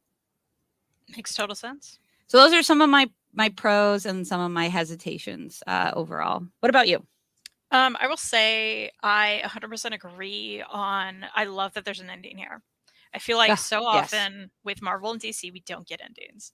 So I love that there was an ending. Mm-hmm. It seemed like a great amount of issues for that as well. I really like Dawn, but I agree. I feel like we didn't delve as deep into her actual character as we could have. I think I don't get that a lot with Marvel or DC, though. You know, I think that is a consistent flaw in the big two, which is why I don't gravitate toward the big two typically. Like, I still obviously enjoy some stuff, you know, but you're not going to get as deep in the characters as I want typically. It was cool, though, to see them put like a unique character into this and make it a book about her more than Silver Surfer, which we also don't see a lot in Big Two, right? Yeah. So that was really cool and uniquely done. I do like Mike Allred art. I do love Laura colors, of course. But I have to say, let's just say it again. We love Laura Allred's colors. Yes. And when I Googled other stuff she did, I was like, I have not been giving this lady her flowers. And I'm here. I went to the International Rose Test Garden and she gets all the flowers there. All of them. All of the flowers. Love that. Let me get a good little page from iZombie here, shall we? Oh, yeah. You were telling me about this. I'm eager to see. Like, which you just read very recently. And I have not read. Yeah. This is Dawn. Okay. So, like, Mike Allred just has the same face, same hairstyle syndrome for all of his characters, I guess.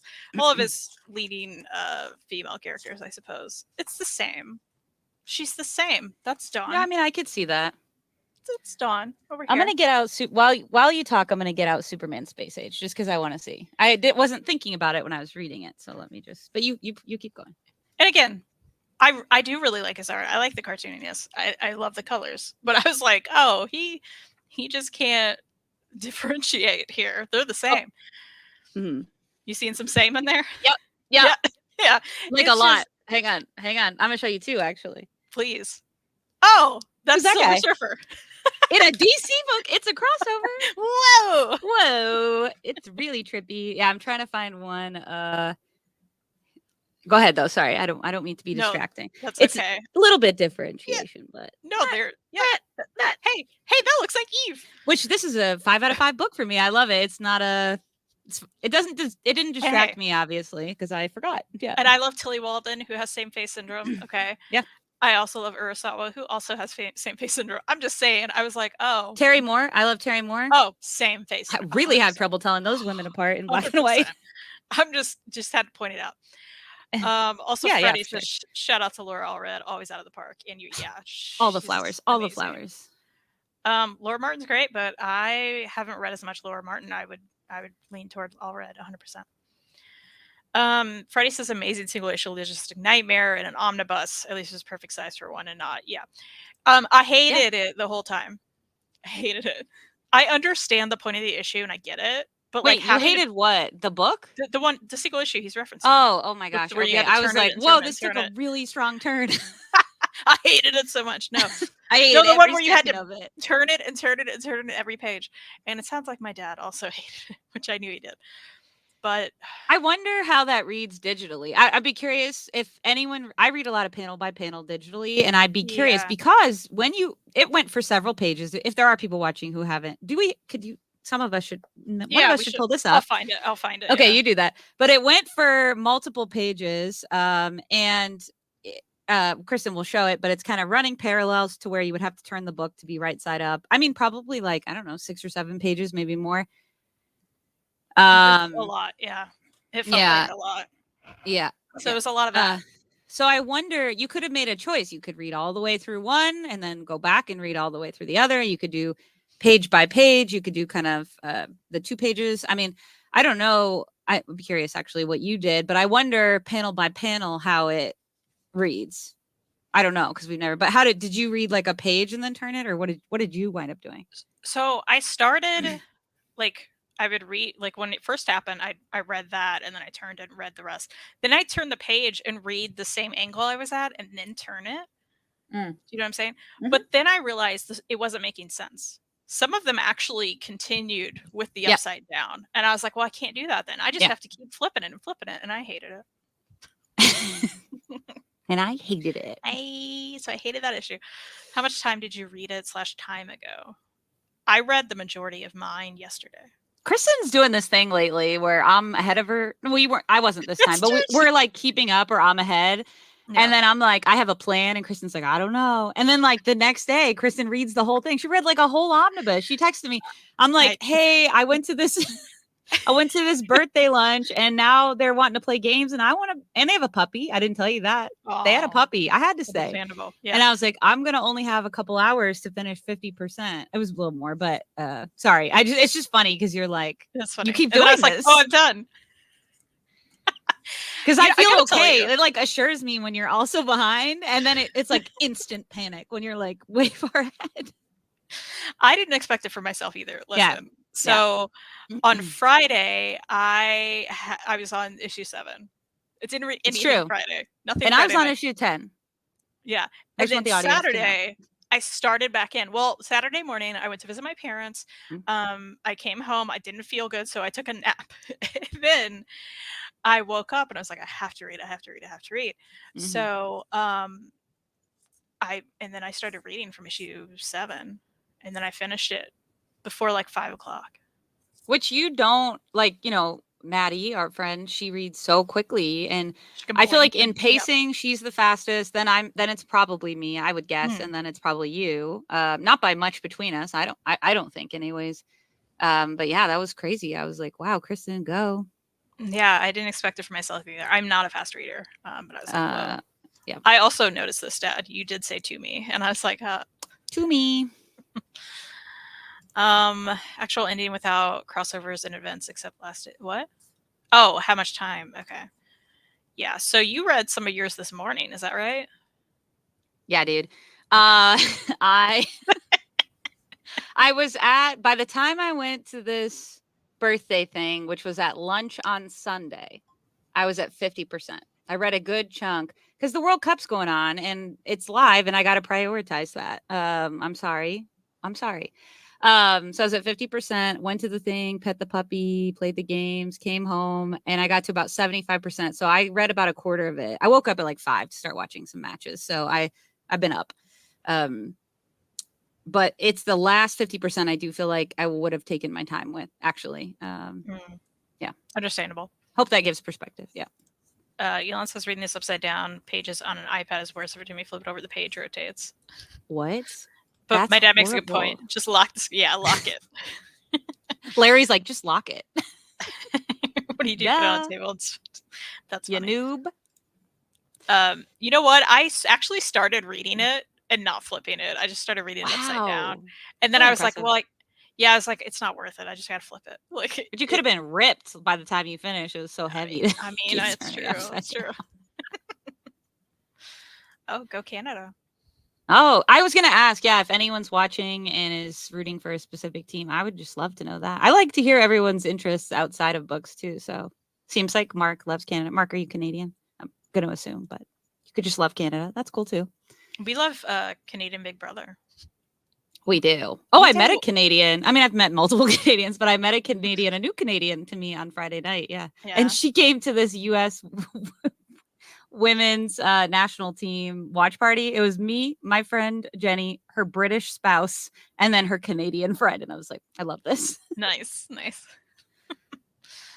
I just fired off Silver Surfer 11 on Marvel Unlimited, and they split up the Mobius strip segment so that only one side shows up at a time. Oh, gotcha. Okay. Makes the panel by panel work easier. Yes. Comic book geeks liking sports is so weird to this old guy. Sports are popular, Dad. I don't know if you've noticed. All right. So you didn't like that? Yes. Yeah, that's correct. Yeah. Any other like non-spoilery overalls? Like I said, I did love that there was an ending. I do think it was paced well in that regard. I guess. I guess. Some of the end, I was like, oh, this is a little fast, especially the end. Yeah, it does feel like it sneaks up on you a little bit because it just feels like they kept going on these huge cosmic adventures like every 5 pages. So you just thought, oh, it's another one of those. And I was like, whoa, no, this is real. Yeah. Yeah, that's true.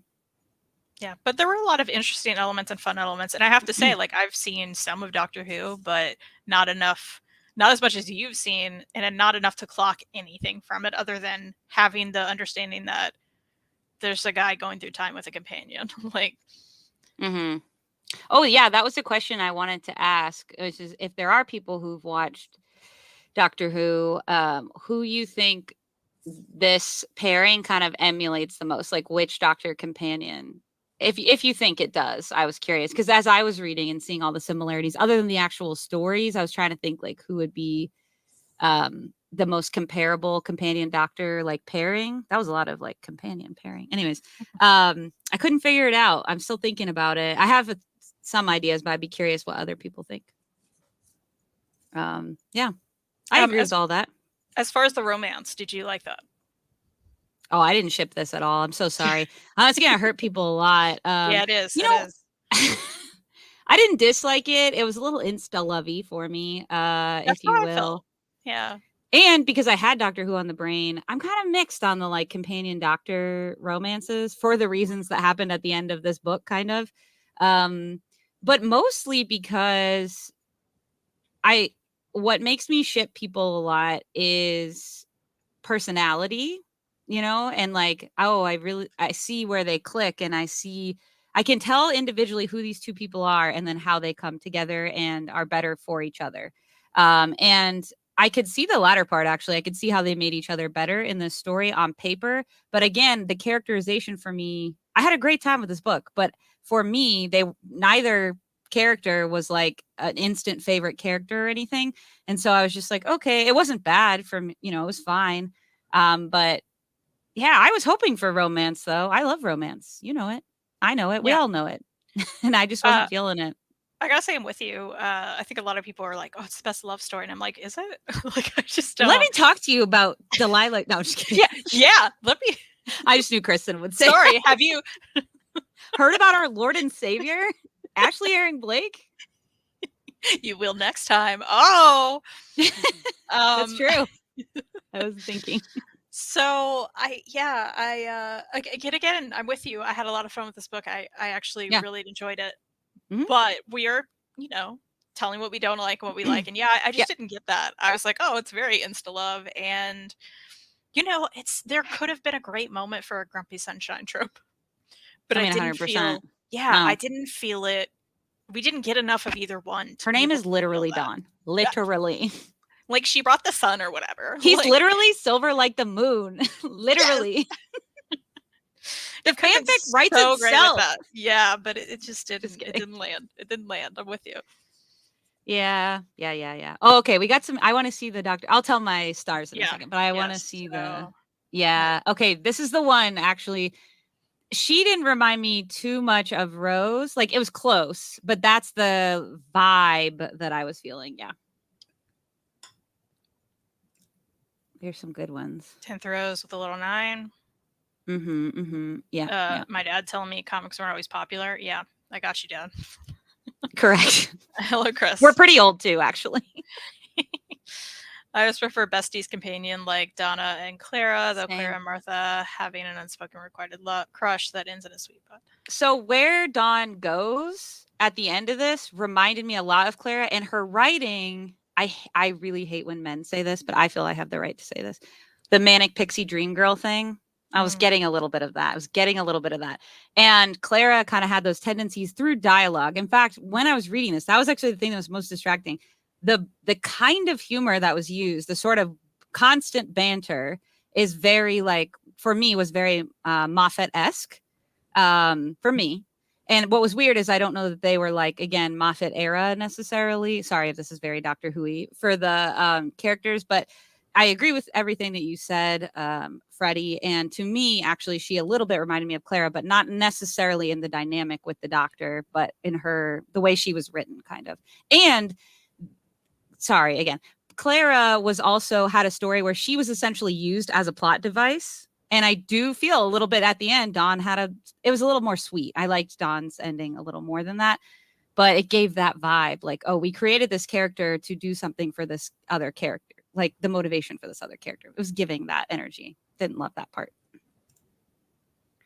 Usually superhero comics fumble love stories, so by that standard, this tends to be better than most. Agreed. Yeah, 100%. Yeah. I'd say the dynamic is very 10 Rose, but Dawn's very much two-dimensional, no development character. That is Clara Oswald. Hayden. And I love Clara, but yeah, that's correct for me. Not a real ship thing for me, but big 2 romance stories since they made each other better. Yeah, I could see that on paper. Yeah. Yeah. So for me, yes, it's going to be 4 stars. Larry guessed it earlier. I'm not a woman of mystery. I'm very predictable, which for me is very solid. Yeah, absolutely. Again, I really think like had I never watched Doctor Who, such a weird thing to say. If I'd never watched Doctor Who, this would probably be a 5-star read. It's so interesting how that influenced, and I can't do anything about that. I hear you. The thing is, though, even with me not clocking those things, I think we're on the same page as much as like the character development and the love story and all these other things. This is a star on me. I was like, I have to use the shooting stars, right? Because space. They're out here now, baby. Yeah. But I think there's enough where, again, still really enjoyed it. You're not going to see me put 5 on here.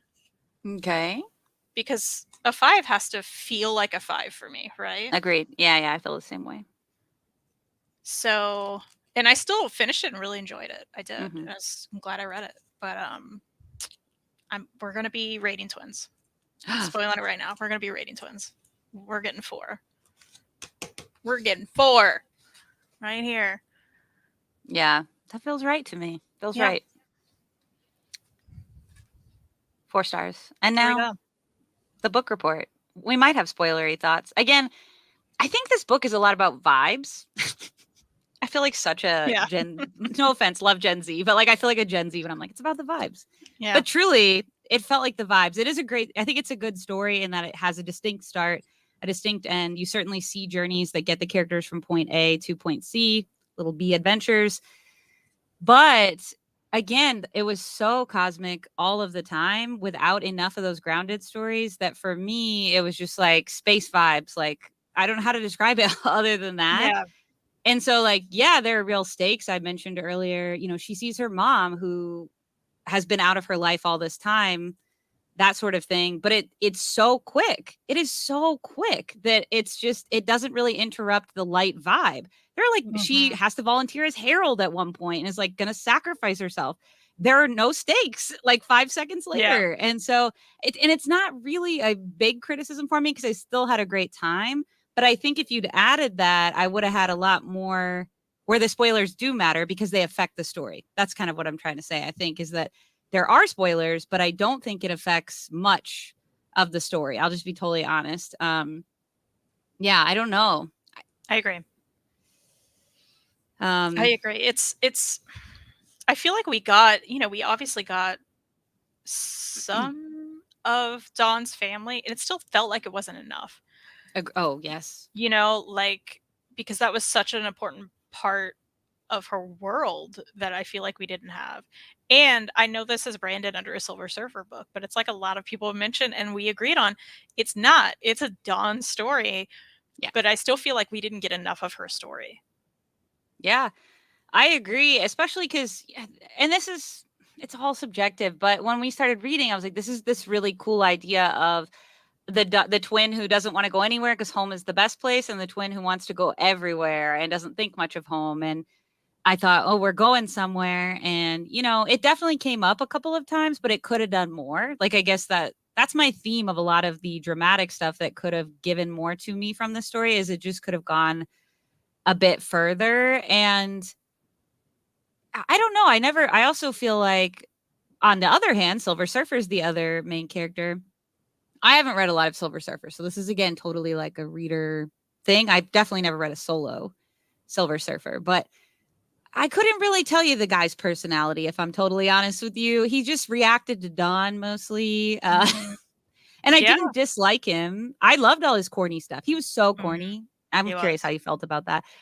But I love corn. So I was like, yeah, this is cool for me. But yeah, it was weird. We didn't get depth with either, for me, even though some of the themes they were tackling were really big and some were handled well. Such an odd, like, tension I was having when I was reading it. No, I really agree. Even looking back, I'm like, this guy, I mean, yeah, the corny moments were fine because I was like, okay, superheroes. Like, it happens so often, right? But I look back and I'm like, wait, who is this guy? Like, when I think even about her, I'm like, okay, what's her personality is, oh, I get to go places now. Is that her personality? Right? I mean, like, again, I still really enjoyed it. I gave it 4 stars. But if we're critiquing it, of course, yeah. There's certainly just a lack of character depth that made it fall short for me in that regard. Yeah. Yeah. And I mean, there were moments, okay, let me give like to go from that. Like, for her, there were moments where you certainly saw she's very caring and compassionate. She's like willing to sacrifice herself for a whole planet of refugees, like 2 minutes after meeting them. So right. Like, that we learned about her. We also learned, she questioned her judgment of character with the Surfer as she learned more about his past as a Herald of Galactus. She panicked. Also, that's a plot from Doctor Who. She panicked. And then she does hold him at arm's length for a while. So we know she can set boundaries, and she can communicate. Like, these are all things we know about her. But like, even something simple, like, I don't know what her interests were. She was like running the inn and she loved her dad. She loves living in Massachusetts. I don't know. And then with Surfer, like, I was like, ooh, his old wife, or I assumed, or his partner, you know what I'm talking about? What is her name? Shala? Yeah, what's her face from that planet? Zenla was the planet. Yeah. Listen, I read the book. What was her name? I just read it yesterday and I was like, what's her name? Shala? Is it Shala? I Shala think so. Bell? Is that right? Sure. I was like, ooh, drama. And like, it did play a little bit of a role, but like, again, give me more. Give me more about what he was like. Shala Ball. Thank you, Rick. Okay, I was right. I should know her middle name, last name. Close. Thanks, Rick. I don't know. So, but that's on me too. Like, maybe people who knew a lot about Silver Surfer, this was kind of an Easter egg and it wasn't necessary. And it wasn't. I didn't feel like I didn't understand what was happening. But I would have liked more, so I don't know. It was a mixed bag in that characterization sense. Yeah. I feel the same. I think we're on the same page with like, oh, but there was this and that was good, but then this. And it certainly like did a lot of good things that I don't see a lot in Big Two. Mm-hmm. I give it credit for Oh, that. 100%. And the consistency in the art and the writer obviously helped it too, because we don't see that a lot, right? Mm-hmm. And again, the fact that there was an ending that doesn't usually happen, that was nice. What did you Yeah, think of the ending, by the way? I loved it. Yeah, it's a good ending. Yeah, I mean, I knew it had to end that way, just like when the Doctor and Companion get together. It's gonna only end one way. Well, it could end two ways. You could die naturally or die of accident, but that guy's outliving you, or a girl, or a person. They're all out, or Time Lord. They're all outliving you, so it's kind of which in romance, people do love a tragedy, So, and that's how I felt. That's what I felt it was always leaning into. Also, because of course, there was this whole thing where it's like, the plot in the background of eternity, the Never Queen, etc. And it's like they were meant to always be together, and then when they were apart, the universe is bringing us together. Like on paper, that's really exciting stuff, and I do think overall it was well done. But I just wasn't like totally in the stakes for the characters. But I think it still worked as a story, and I totally saw the moments where other people were moved to tears, and I think that had to be one of them because it's really sweet. Especially because, Silver Surfer throughout did have a couple moments where he was like, you didn't lose this person because, her dad dies and throughout the course of the story. And he's like, they're always with you. And your past is your past. You take that with you. It's not your future, but like that, no one takes that from you. So then that's happening kind of for him as well at the end. So I did like that parallel. I thought it was really well done. Absolutely. What about you? Did you like the ending? No, I agree. I mean, it's like you said, how else are you going to end this? This is how it has to end, and it was nice to see that play out. There were certain things where I was like, oh man, she really never sees her family again. That's kind of a bummer. But then they kind of changed that up, and I liked it.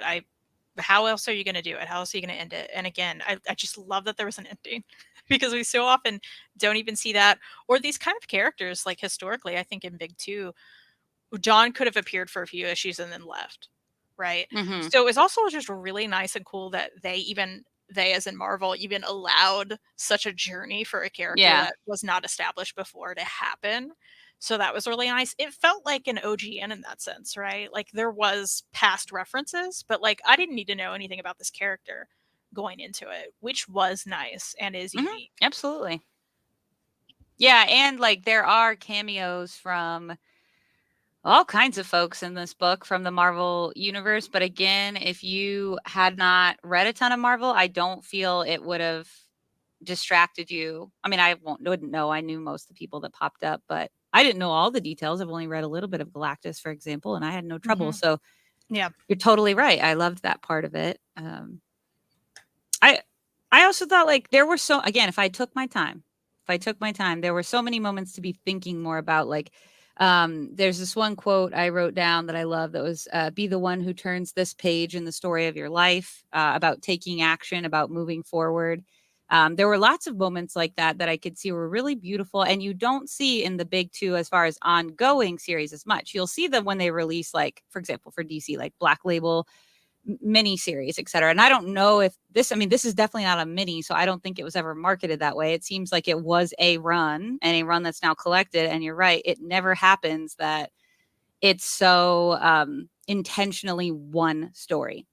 So yeah, I loved that part of it.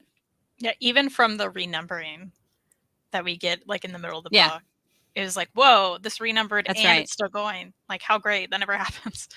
That's very true. Chris says, I don't know if it's been said, but Dan Slott didn't want Don fridged, so that's why he wrote the Oh, that's great. Yeah. Hello, Watery Wizard. Mark thinks Galactus should have ate everyone in the end. That's actually in the extended edition. It's like white page, psych. This is what really happens. Well, is there anything else that you feel like we need to go over?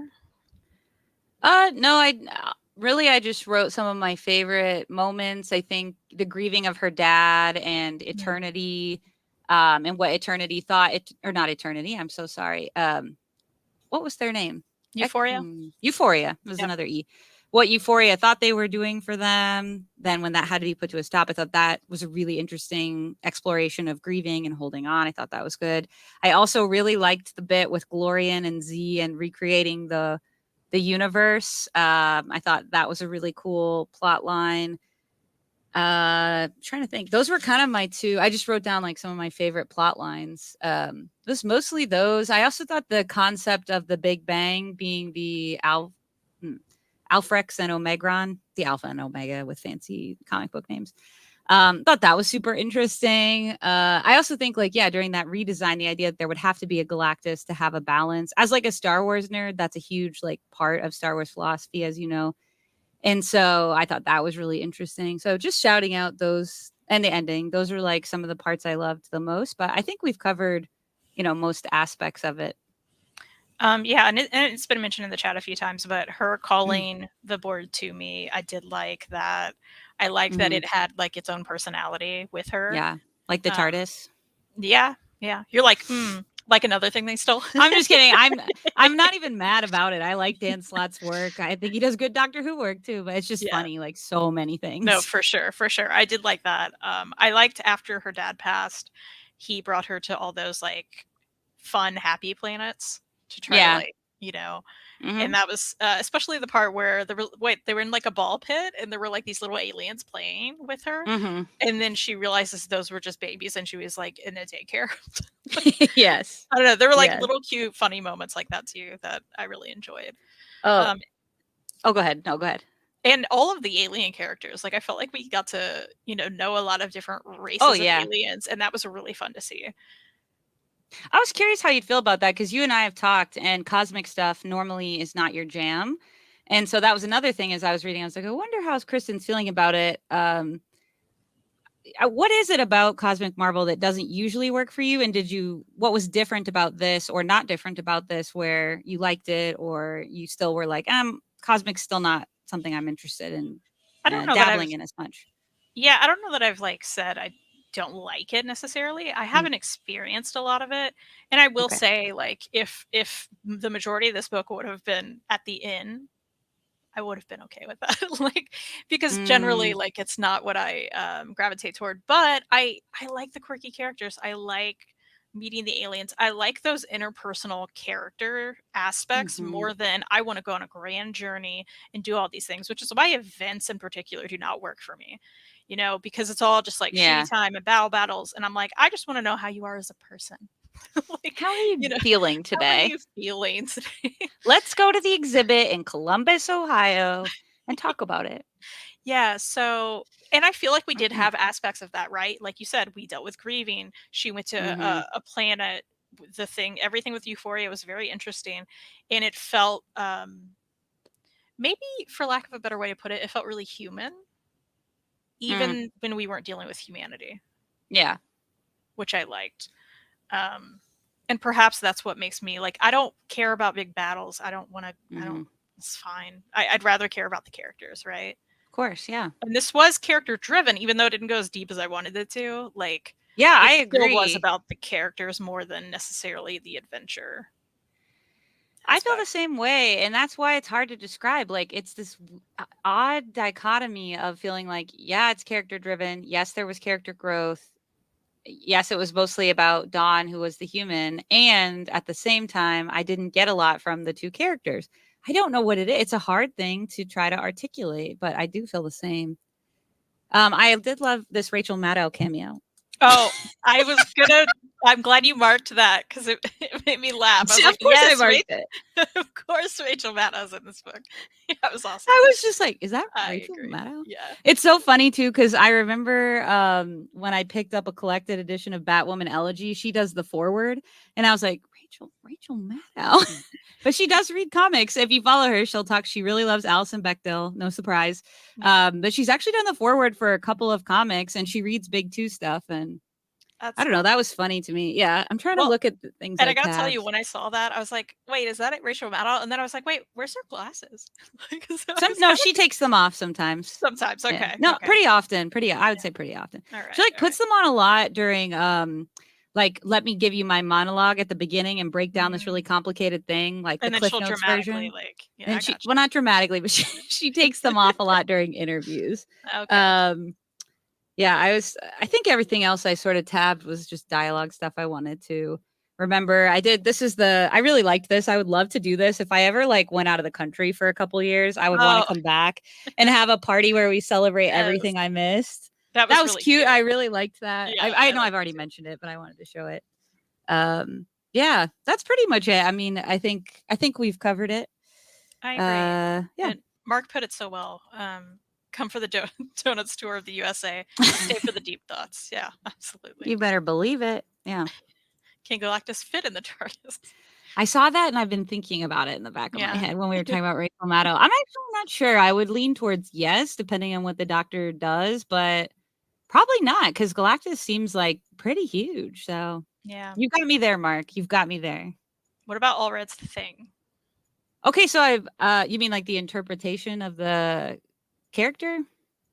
That's what I'm assuming he means. Here's the deal. I actually was messaging Crazed about this because, as she mentioned in the last show, she's been reading Hickman's Fantastic Four, and I've never read a Fantastic Four solo series. So I was actually asking a little bit more details about how she's finding it. But I couldn't say anything about the characterization because I don't know well enough. The art was good. Mm-hmm. I'm assuming that's what you're referring to because you mentioned Allred specifically. What do you think, Kristen? Yeah, I agree. I mean, I also haven't read a lot of Fantastic Four, so it's hard for me to know, but I'd read more of him. When I realized Dawn's father died, I read the last 4 issues of Tears. That was sad. Yeah. That was the most impactful part of the book, I think, for me personally. I agree. Since we're on the topic of Dan Slott and Doctor Who ripoffs, influences. Will Jessica be reading this Doctor Who OG in October? You know I will. Hayden. I do like his I own him and Jodie Hauser. Is that how you say her name? Jodie Hauser. They're two of my favorite Doctor Who writers. So yeah. Nice. Freddie with the hot take. Toomey stole all the personality from the other characters. Toomey was memorable. You know who would go on a kick-a adventure? It's before. Can I curse? I don't know the rules of this show. You can curse. Who went on a kick-ass adventure? Jeff the Shark riding Toomey through space. Stop it right now. Make it happen. What are we doing? If we're not having Jeff surf the universe, what are we doing? Comics should stop right now. You know what? Let's have that. And why don't we just add in Tippy Toe from the Squirrel Girl universe as well? The little squirrel. So then it's just a fun animal adventure. Let's do it. And Goose. Yes. Oh, that would be pretty gnarly. Yeah. Yeah. I've read hundreds of issues of FF. I don't remember being upset over the thing in this, but it was a while back when I read it. What's Freddie, what's the controversy? Oh, okay, here we go. Just wondering how people think about his rocks. Do they look weird? Is he not normally rocks weird? I don't remember having an issue with the way he drew rocks. No. I'm not fine. Who are we to say when we saw those Gary Frank babies? It was a child. So we're mixing them up with John Byrne. The John Byrne babies. There's nothing like that. Oh, there's nothing like that. I guarantee there's nothing like that. Nothing like that. Okay, I was right. Jodie Hauser. All right. I feel good about that. I'm bad with quick recall, so that makes me feel good. I mean, seems fine. What does he normally look like? Does he normally use more lotion or less lotion? Or what a great lotion question. What brand? Jodie stuff so damn good, Hayden says. She gets characterization like very quickly. If that makes sense? Because I think working with existing IP, it's kind of different in comics. I think comics were used to some changes happening with characters, but comic adaptations or continuations of things are a little bit trickier in that sense. So I think that's what she does really well, at least for me. I've always wanted a Marvel 2-in-1 / team-up style anthology book featuring the Surfers Board teaming up with random Marvel characters. That would be fun. Me too now. Yeah. My dad likes the rocks. It's always fun seeing Daredevil ride the board during Wade's run or Doom riding the board in the original Lee Kirby run. Yeah, that would be cool. Push the lotion on the thing as it gets the hose. Yeah, that doesn't sound good. You know, it is what it is. Yeah. Larry loved it. You got to chuckle. All right. Oh my gosh. Well, we did it. We did that. We nailed it. Crushed it. Surfed right through it. And now we're on to... Oh, go ahead, Kristen. Do you want to say something? I was going to say, I believe we're on to beach reads. Is that right? We are on the beach. We're on the beach. Yes. Beach reads. We're reading. What is everyone reading? We have to know. And what are you reading, Kristen? Well, or just read? I am bringing up the audiobook I'm in the middle of. Mm. So that'll take me a second. I am 60% in to The Only One Left by Riley Sager. You're on a Riley Sager kick. I am, because I just finished Final Girls, which I really liked. I gave 4 out of 5. Awesome. And I'm really liking this one. There is a big haunted old mansion. Well, potentially haunted. Potentially, is it? Is it not? It's haunted. It's haunted. There was a whole family murder there. You know who knows? Casper's cousins. It's haunted. Yeah, it's probably haunted. So you like the whole time you're in the now and you're wondering what happened back then. Our main character's a caretaker for the old woman who lives in the mansion, who is the only survivor of her like family massacre. So everyone assumes she killed everyone when she was young. Now she can't talk. She has a lot of mobility issues. She has the use of her left hand, so she starts to tell the story to the caregiver through a typewriter. And that seems very creepy. So the audiobook is great. That's so well done. Yeah, how did they do the pages? So the pages have a different narrator who is an older woman. That's or an so old woman, cool. perhaps. Yeah, and it's so you know immediately when you're reading the pages, and it's so well done. So I highly recommend the audiobook. I haven't gotten to the end. You know, an end can make or break a thriller, but I am really liking it right now. So I also, for what it's worth, I got some stuff from the library. And it's worth a lot. Support your public library. I have 3 books here, 3 prose books. Oh, it feels like we're building to something. Are we building to something? Yeah, there's going to be a thing. There's going to be a thing? I need your help. Is it going to be drawn well or kind of like too rocky? The thing. The thing, I get it. Follow the beat. Follow the beat. Yeah, I'm with you. I'm sorry. Yeah. I would like your help because I'm not sure. Well, okay. You're good at knowing all the books, so you probably do know all 3 of these. I'm aware you know 2 of them. Okay. And I need to pick which one I'm reading next. Okay. And by that, I mean you need to pick for me. Wow. What do you think? Well, I think with great power comes great responsibility. And I think your boy's uncle maybe said that. Is that right? Is that Uncle Ben? Yeah, that's like boy. You nailed it. You love Spider-Man. Okay. I do. Yeah, you read Mrs. Nash's Ashes every time I say Mrs. Ashes. You read this. I did read it. So I picked it up from the library. Yep, I got thoughts for you. Yep. But I know you have thoughts. Yep. So it's been sitting there, and I've been wondering if I should pick it up. Okay, got it. Okay, so that's one. I recently picked this one up. Girls Like Girls. I haven't read it yet, but it is on my radar. Yeah, it's on your radar. Okay, I thought it would be. By one Haley Kiyoko. Yeah, of course it's on my radar. Yeah, of course. Yeah. And of course the Do's and Donuts of Love. And there's a lot of donut talk on this show. So these are sitting there, and I'm like, I need to read one of them. I need to start it like today.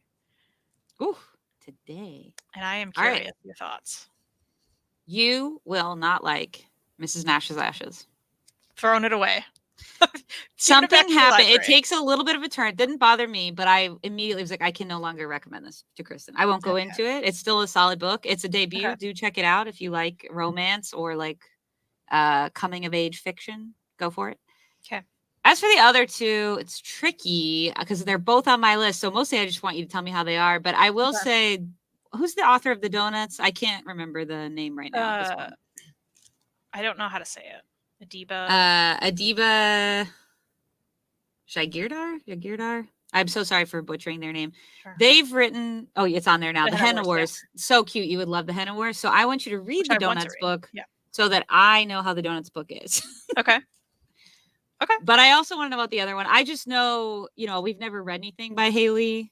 I mean, you're done. I mean, it's Donuts. It's all over now. It's all over. I miss you. Come on. I think that's it. She had cute names for the Henna Wars too. She has a second one that I've also read. What was it though?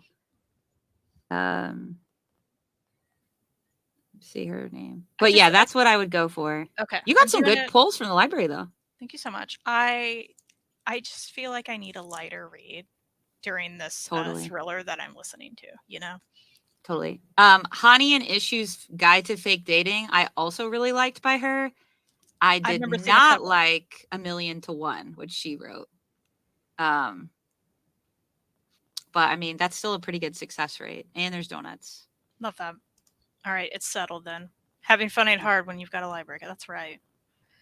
That is right, Arthur. Oh, okay. I'd never seen Arthur, and I definitely thought Watery made that up. I was like, yes, Watery. So true, though. So true. Hayden just started I Hear a Sunspot reread. That's awesome. Signed up for Scribd, and all 6 volumes are on there. Oh, wow. That's good to know. That's on my list, too. And I've read the first one, which I really liked. I need to finish it. I read the comic written by Jamie Lee Curtis called Mother Nature. Surprisingly fun comic. What? What's happening? Live on air reaction? Hold on. Oh, there's like... This is like new. It came out June 27th, 2023. What? It says Jamie Lee Curtis' husband encouraged her to write a new graphic novel. Okay, Jamie Lee Curtis, who I like. That's exciting. The art is interesting. I kind of like it. I kind of dig it. Rick, I'm going to check that out. You made us very happy. Yeah, this is now on my radar. Oh, and she promoted it at Comic-Con. Also, I missed everything. So if anyone wants to say what their highlights were, let me know, because I've been in a World Cup bubble. Wow, I'm reading this. Okay. That was a real reaction. Well, Jessica was talking, Reed. I couldn't talk over. Reed came in here to say The Artist of Penny, which was a cat book that we both really like, apparently does the art for that. I like the art. I saw pictures of it. Yeah, there's big... Sorry. No, go ahead. Buffy wants to say hi. Buffy, you want to get up here? Where's my homegirl? Does she want to say hi? Willow never makes cameos. Ever. Willow probably asleep. Buffy, come on, girl. Hey, come here. No? Maybe? You don't want to be a part of this? She's like, I don't want to be on camera, Mom. She's camera shy. Hi, friend. You look really angry. She doesn't like being held. You want to talk? Usually she'll say something. What do you think about the new Jamie Lee Curtis graphic novel? Do you want to read that? She's not going to talk this time. Sad. Right. Read, you're getting lots of love in the chat. Read, you're getting love in the chat. Oh, no. What's up? What's up, guys? What's up, dudes? All right. My dad is reading the European Elric box set right now. Finished Aaron's Conan the other day. Loved it. Wow. Cool, Dad. Wow, some tension there, I think. This week you have to read Hawk Girl, a new classic and female-led books. Tales of Teen Titans. Starfire is good too in my Kickstarter. What? Is this the one I read? Hold on.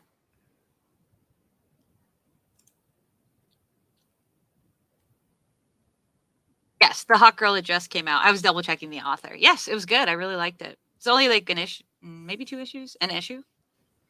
Speaking of Hawk Girl, I got Firebird. Is that nice transition? Thank you so much. It looks good. I don't know what's it about. I don't know. It's cool. A graphic novel debut about a blazing coming-of-age story of unexpected bonds at the crossroads of queerness, an Asian immigrant experience that examines who you are when you're alone and who you are when you're with others. No, I mean, that sounds right up your alley. I know, right? Read The Demon, and... I love doing that. Okay, cool. Also mentioned Red on earlier. It's an on-horse thing to be... I do want to get that again and actually read it, Freddie. No doubt I did not watch the John Stamos Hot Ones, but I do want to. It's on my list. I did watch the Jennifer, why can't I think of her last name? A famous Jennifer. Garner? Lopez? From Louisville. Oh, Lawrence? Yeah, Lawrence. Every time I... Did you know her name? Was that supposed to be a bit that I failed on, or you weren't really sure? I couldn't tell. I couldn't remember in my head. Okay. Reed just popped in to say Lawrence. It's already happened, Reed. Beat you to it, Reed. Anyway, I saw the Jennifer Lawrence one because people keep memeing her crying during it. I'm sorry. Can you explain to me what this is? I think I'm missing a step. You don't know what Hot Ones is? No. What's Hot Oh. Ones? It's a YouTube show where they eat hot chicken wings and Oh, yeah. answer questions. Yeah. It's where that one that Paul Rudd's like, look at us. Yes. Yeah. Who would have thought? Yeah. Who would have thought? Not me. Nope. So everyone's memeing the Jennifer Lawrence crying during it, which is very funny. So we were like, oh, this is going to be great. It was so boring, except for that part. Oh, dear. It's like a new one? She was just really boring. Yeah, it's a new one. It's from the new season. Did she just become a parent? Did she just have a baby? I don't know, because she didn't mention it. Where was her personality during it? I don't know. Well, maybe Toomey stole it. Dang. And that's a hot one, folks. Yeah, that's right. Okay. I was just flipping through the Day of the Doctor novel yesterday and ended up reading it. Okay. Cool. I have a lot of those Torchwood books that I like. Man, Torchwood got dark. Torchwood got so dark, but I loved it was good in the beginning. But yeah, no, they. I still loved it. Yeah, I still loved it at the end. It was just like kind of a lot, you know. Yeah. No, I agree. John Barrowman, though, that guy. Okay. Reed might like Mother Nature. Yes. Okay, that's probably where he saw that comment and ran in here. It distracted me. Yeah, Reed's arm makes a cameo. That's right.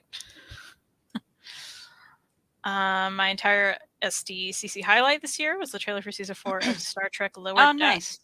That's the cartoon one, I think, right? I think so. Animated, sorry. Thank you, Rick. I'm going to read it on there. Rick, some of us don't have Hoopla. Some of us poor paupers. You just need to, you know what? I'm just going to request it from the library. I'm not moving to your city. No. Okay. That's what I was going to say. When you come back at some point and you potentially talk to and stay with Maddie's aunt. You're trying to still get me to use Maddie's aunt's library. Yes. We don't know each other like that. We watched one procedural drama together, drank wine and chatted for like 2 hours. Maddie That's won't it. even do it. I'm like, Maddie, this is how you guys get the in with Hoopla, and then you and Maddie can share a Hoopla account. I'll push. Well, Maddie and I are going to see Barbie later.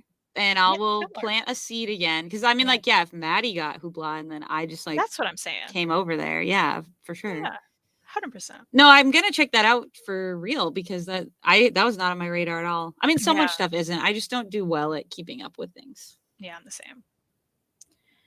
I read Killing and Dying, Hard Boiled, Hostage, Fantastic Tales of Nothing, Jane and the Fox. What, you've read so much, Chris. Chris always reads. Always doing the work. Good stuff too. Putting the work in. Yeah.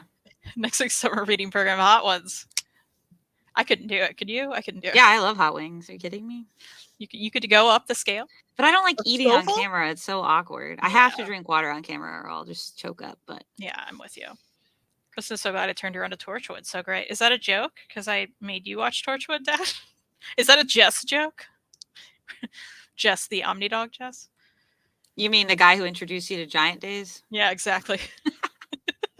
Deep cut. Stone Fruit, First Stick Knife Gun, The Flower Garden, Dinosaurs Before Dark, Flung Out of Space. What did you think about Flung Out of Space? Also, that's so much for 2 weeks. I feel so unaccomplished. I mean, Eisner Award winning Flung Out of Space. Let's do it. I know, that was so exciting. I was watching you all this morning on Fangirls, and I was like, oh, because I hadn't looked at that list. That's great. I'm so happy for them. Okay, good. It was a joke. I was like, Dad, did you forget?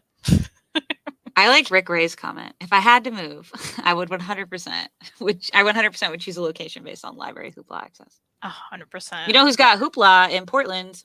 Craze. Let's go. Let's do it. We're going right now. All right. The calculator is out. We're hopping on a plane. What are you reading? Yeah. Well, before I left, I finished Comet and Moominland. Yay! Love. I want to read one of these. There's a winter one, and I'm like, maybe we should read this at winter together. I think it's the third or fourth one, but yes, you might have to read the others. I'm not really sure. We don't know. It's called. They're quite short, right? Moominland Midwinter. It appears to be the fifth one. I don't know why I just turn it around, but you have them also. I do. Love. I'm excited to get back into that Moomin collection. I did have a bump in the road that I'll talk about in a second. I did finish On My Trip because, again, everyone read Flung Out of Space. Everyone should own a copy of Flung Out of Space. It should be on your shelves. About Patricia Highsmith. I reread for the first time in probably, I'd say like 8 years, 9 years, The Price of Salt, aka Carol. Felt the exact same way I did when I read it the first time. This is wild that this book exists. The prose is so good. It's so moody. I don't really care about either of these women. Just don't care about them at all. But it's not like off-putting, So I'm glad I reread it. It stays on my shelf. This is, in fact, the copy that I used in school. So it stays. Nice. I did get, the next thing that I'm in the middle of reading is Crazed. Really, this was already on my radar, but I was like, this is the pusher that I needed. Wonder Woman Historia. Pushed it. I downloaded the first issue, which they're maxi issues or whatever the terminology is these days. So it's like 40 to 50 pages. So I finished the first one. It is metal. The art is insane. The storytelling, insane in the membrane. It's so good. I will say it's not like a narrative structure, typical narrative structure. So it's not one that, again, I feel I'm like I took a lot of time. It took me the 50 or so pages. That was like a whole 2-hour plane ride. And I'm not saying it took me 2 hours, but I would like sit with it for a second. Then I would keep going. I would go back to it. So I'm really enjoying it. I am reading it Crazed. So I'm going to keep doing that. That'll be before Moomins. Also before Moomins, because I saw the omnibus came out and I was like, should I get this? And then I was like, Jessica, you need to read things before you commit to them. Stop doing that. I've gotten so much better recently, but every once in a while one sneaks in. And I have heard so many people, and in the chat, I want your honest opinions. Talk up Black Cat by Jed McKay. I had gotten this. Is that right, Jed McKay? Am I saying that right? Yes. I had actually put a hold on these before I left as well because I knew the Omni was coming out. Now it's out. So I'm trying very hard to at least push through these 3, see how I feel before I commit. But I still want to get the extra discount at the beginning if I like it. So I got to prioritize it before getting back into Moomins. Again, if you're watching it later, now, whatever. I want to know your opinions too. In case it takes me longer than I want to push through these. But this is on my radar. And then, I didn't grab them again. I will be reading our books, rereading our books for next week. I actually grabbed them, so we're good. You're so good. Freddie Love Black Cat. I was going to guess that that's what you were referencing. I want to read it as well. Okay, it's on your list too. That's good. Yes. James says you need to move to Indiana where he has super. I'm going to Portland, not Indiana. Let's be really clear about this. First book on winter reading program. Mark, it's a good idea. Let's see. Also, I didn't know you were in Bloomington, Mark. See, you can't. Yeah, Mark said you skipped Mark's comment earlier. Not intentionally. Sorry, I didn't mean it like an accusation. Like, oh, no. I just meant Mark said, yes, I'm a Canuck, and then said, but now I'm living in Indiana. Oh, okay. But I didn't want to give Indiana more love and like detract. Listen, Mark. So. Mark, we go to Bloomington sometimes. I'm just saying. That's all. That's all she said. Bloomington's good. They got donuts. You know what? I've never had any there. Mark, what are the best Bloomington donuts? Let us know. Yeah, I want to know that too, because I go to Indiana sometimes as well, unfortunately. So, do you ever think, Chris? What a good point. You were on vacation. You read really fast. Maybe we should all just take a vacation, like a week off, where we just read the whole week. What about that? Yeah, you've never done that? Why don't we do that? No. Kristen. You're like, hold on, live your life. I haven't taken a whole week, but I have taken like a Thursday and a Friday off before and been like, I need a recharge. I'm not leaving the house. I get all my groceries and I just read. I listen to music. Sometimes I'll walk the dog, of course, but I just read. You gotta do it, Kristen. That's self-care. I know. I need to. That is self-care. Thanks for the idea, Chris. Appreciate that. Hayden, you should get the 2 big fancy schmancy Moomin Deluxes. They're beautiful. Oh, Hayden, they're so beautiful. Whatever you're thinking in your head, it's better. It's better. Story is epic. My mom stole it from my hall before I could read it and gave it a perfect story. I love that your mom's reading your comics, Freddie. Love that. I love this too because one of the things that Craze shared was their partner doesn't necessarily read a ton of comics, but they did read Historia after being asked to and did really enjoy it. So it does feel like the kind of work it's hard. I don't like comparing things that aren't similar in content, but it kind of reminds me about how they assign Mouse in school, or Persepolis is getting, I feel like, is it assigned in school? Yeah, that's the word. Mhm. What is the one I'm thinking of? Oh, and like Watchmen is always making like 100 best books of all time, and it's like mixed with prose. I'm not quite saying like it's on that level, but it is different enough to be in the similar category, if that makes sense. It's trying to do something different than the average big two book, certainly. And what it could be described as doing is literature. Like that's the best way to put it. At least in my opinion, in the first issue, is kind of how I've been feeling about it. So it would transcend, is what I'm getting at. Love that. Chris hopes Kelly Sue can do all 9 issues that she plans for Historia. I hope so too. Watery Wizard, do I know where you're from? Have we talked about this? I love that you're going to Holiday World. It gives me such nostalgia.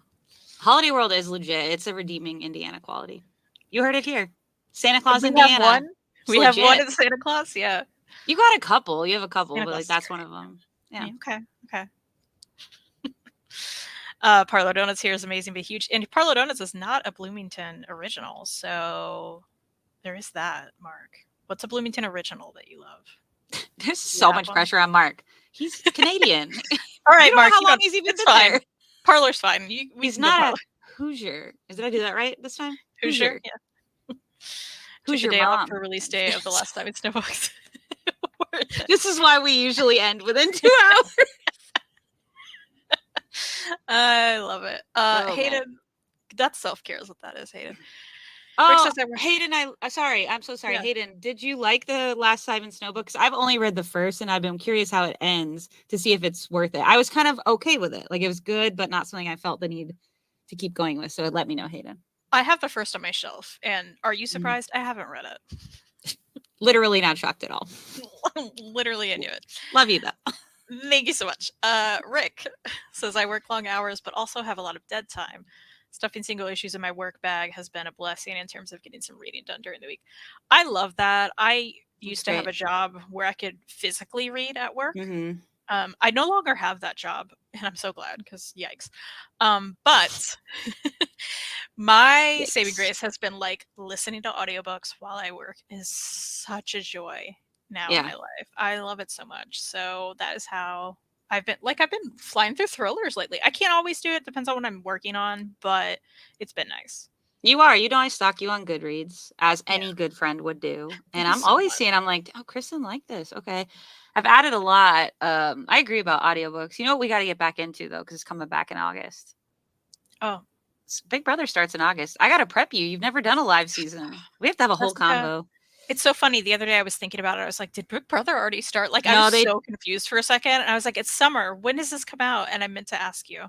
It's usually July, but they postponed it to get content because of the writers' strike. Support the Writers Guild and the Actors Guild. But yeah, they're trying to fill content, so they're doing it with reality. We'll talk more about it. For sure. Craze was out walking the dogs, but is so glad that you started Historia. Yeah, I'll send you more thoughts, Crazed, for sure. She's not reading a whole lot. Tried to push Dragon Hoop, Snapdragon, and On a Sunbeam after her and stayed exactly where I left them for weeks. Freddie, push them harder. Dragon Hoops was my favorite read of whatever year I read that in. It's so good. It's so good. It's so good. So, I mean, those are 3 I love. I love Snapdragon. Did you ever read Snapdragon? Snapdragon I haven't read. Of course, I've read On a Sunbeam. Loved it. Snapdragon's on my list, and I see it at the library, but there's always something else above it. So maybe I need to prioritize it. Jessica, please do that. So much I'm prioritizing, Kristen. Please do it. Yeah. Oh, he's only been here 23 years. Mark, what are the local donuts? You've had enough time. I love that your mom's read Genderqueer, though. That's wonderful. That's cool. I still haven't read that one either. Okay, Central Southern Illinois, about 3 hours from the park. Okay, watery, yeah. Love that. Holiday World. What's your favorite Holiday World section? Yes. What's your favorite section and what's your favorite ride? I'm not a big ride person, so I don't care, but I know them all, you know? Yeah. I like the third Snow book. Neither sequels were as good as the first, but I enjoyed them. Yeah, I appreciate that honest answer. So that means I probably won't read them because I was like, this is good, but I don't need more. And it sounds like I don't need more. So I appreciate that. Mark, we got really into Big Brother Canada. Did I mention that? I learned that I need to go back to strange it, though. Canadian that I met on Friday. She wasn't strange. She was just new to me. I was like, let me tell you about what I learned about these different Canadian provinces. Sorry. And is this accurate or not? And she was just like, wow, this girl's a lot. And I was like, I am. You were like, Big Brother Canada, how do you feel? she didn't even know they had a Big Brother. That's so funny. Ooh, coming to the Comic Slayer Big Brother Weekly Update with Jessica. Oh Jessica? my God. We will do some. I think no matter what, we'll do something. Yeah. I really liked when we recommended books to circle characters. Yeah. I always do that. Contestants. They're real people. They're characters though too. Yeah. But that would, at the very least, I think that would be super fun once we get a feel for the cast. Because they don't usually add people in, and so we can do it even mid-season or something like that. Yeah. Yeah, I love that. Have either of you watched Nimona yet? I haven't yet. I want to, but I have not. I downloaded it for the plane, and instead I watched a lot of Love Island UK. Just gonna be totally honest. Mark, you know what's up. Snacker Dragon is so good. I know, Jessica. Wow. No, I trust Mark. I don't know why he's in Indiana, but you don't trust him. me? No, I mean I'm of course. It's like I trust list. him. You're turning all these people against me. Bars would watch Israel Big Brother. Oh. See, I think we talked about this because she asked if we'd seen it, and we don't have access. Right. We weirdly have access to 2 seasons of Big Brother Australia, all seasons of Big Brother Canada, except for the one they only did half of because then the pandemic broke out, so they ended it. I think that's it. I don't think we have access to the UK version because Hayden was referencing some seasons that one contestant was really awful. That had the crossover with Canada, and we couldn't find it. I think the Brits make great reality TV. It's just total trash. I mean, like, maybe there's some good gems, but like what I Love Island US like bothers me sometimes because I think it's the trashiest format of all time, but they get some genuinely like interesting people. I'm like, oh, but I feel like at least the way Love Island UK has evolved, I don't know where they get these people from, but I can't take almost a single one of them seriously. And I love it. That's what I'm here for. I am not here to like get art. I'm here to be entertained. Summertime, pool fun. Yeah. Love that. Jessica prioritized Snapdragon after Black Cat and Moomin, but before all the other Rector libraries. Thanks, Freddie. Also, before we got on, I got an email and I was like, oh, a library hold is here. And it was it's the Chip Zdarsky public domain. I've been on a wait list for a while. So who knows? Freddie, I don't know. If you want to send a suggested order, you just let me know. And I'll take it into strong consideration. Oni Press had a huge gender queer sign at SDCC. Nice. Love that. Halloween World. That's my favorite. It's the best, right? Those hands in the air. Why am I not a co-host? Sure, yeah. You have to try Traders. What's Traders? You know I've watched it, Mark. You know. This is like this is what I'm filling my time with when I should be reading. Traders did you ever play Mafia? They call it different things in different places. What's the other word? The kids call it the kids. What is it called? The kids have a new name for it. Somebody tell me. You know what I'm talking about. It's like, Among Us. That's what the kids. I don't know why they're calling it that, or if it's a video game now too. But it's the idea. Yeah, like one of you's the killer, or in this case, one of them is the traitor, and the others have to figure out who it is. So it's like that. As far as I know, there's an Australian version and a US version. I think there might be a UK version, but it's not available for us. But the US version is hosted by Alan Cumming, and he is living his best life. I'm going to send you clips. That's exciting. When we wait for Barbie movie, I'm going to prioritize sending these Alan Cumming clips.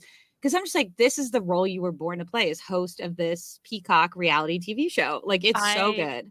Love that, actually. But some of the Big Brother players, it's the first season of the US version. You're like, I don't care about this. No, I thought you were done. I'm sorry. The first season of the US version is reality TV stars from other US shows. One of them is Big Brother. So I think it's coming full circle here. But I don't know if it's any that Kristen has seen on Big Brother. I'll have to try to remember what you've seen and who was on that first season. And Survivor. They have a couple shows. By the way, I think I saw a cast photo for the new Big Brother, and I do know someone on that season. The casting was announced? I know a lot's going on. The World Cup, travel. Hold on. Hold on, I may be wrong. Kristen? I'll look into it. I may be wrong. Take your time. I don't know how to highlight comments, but I'll read them. Let's see. I'll do it after. Oh, it's not important.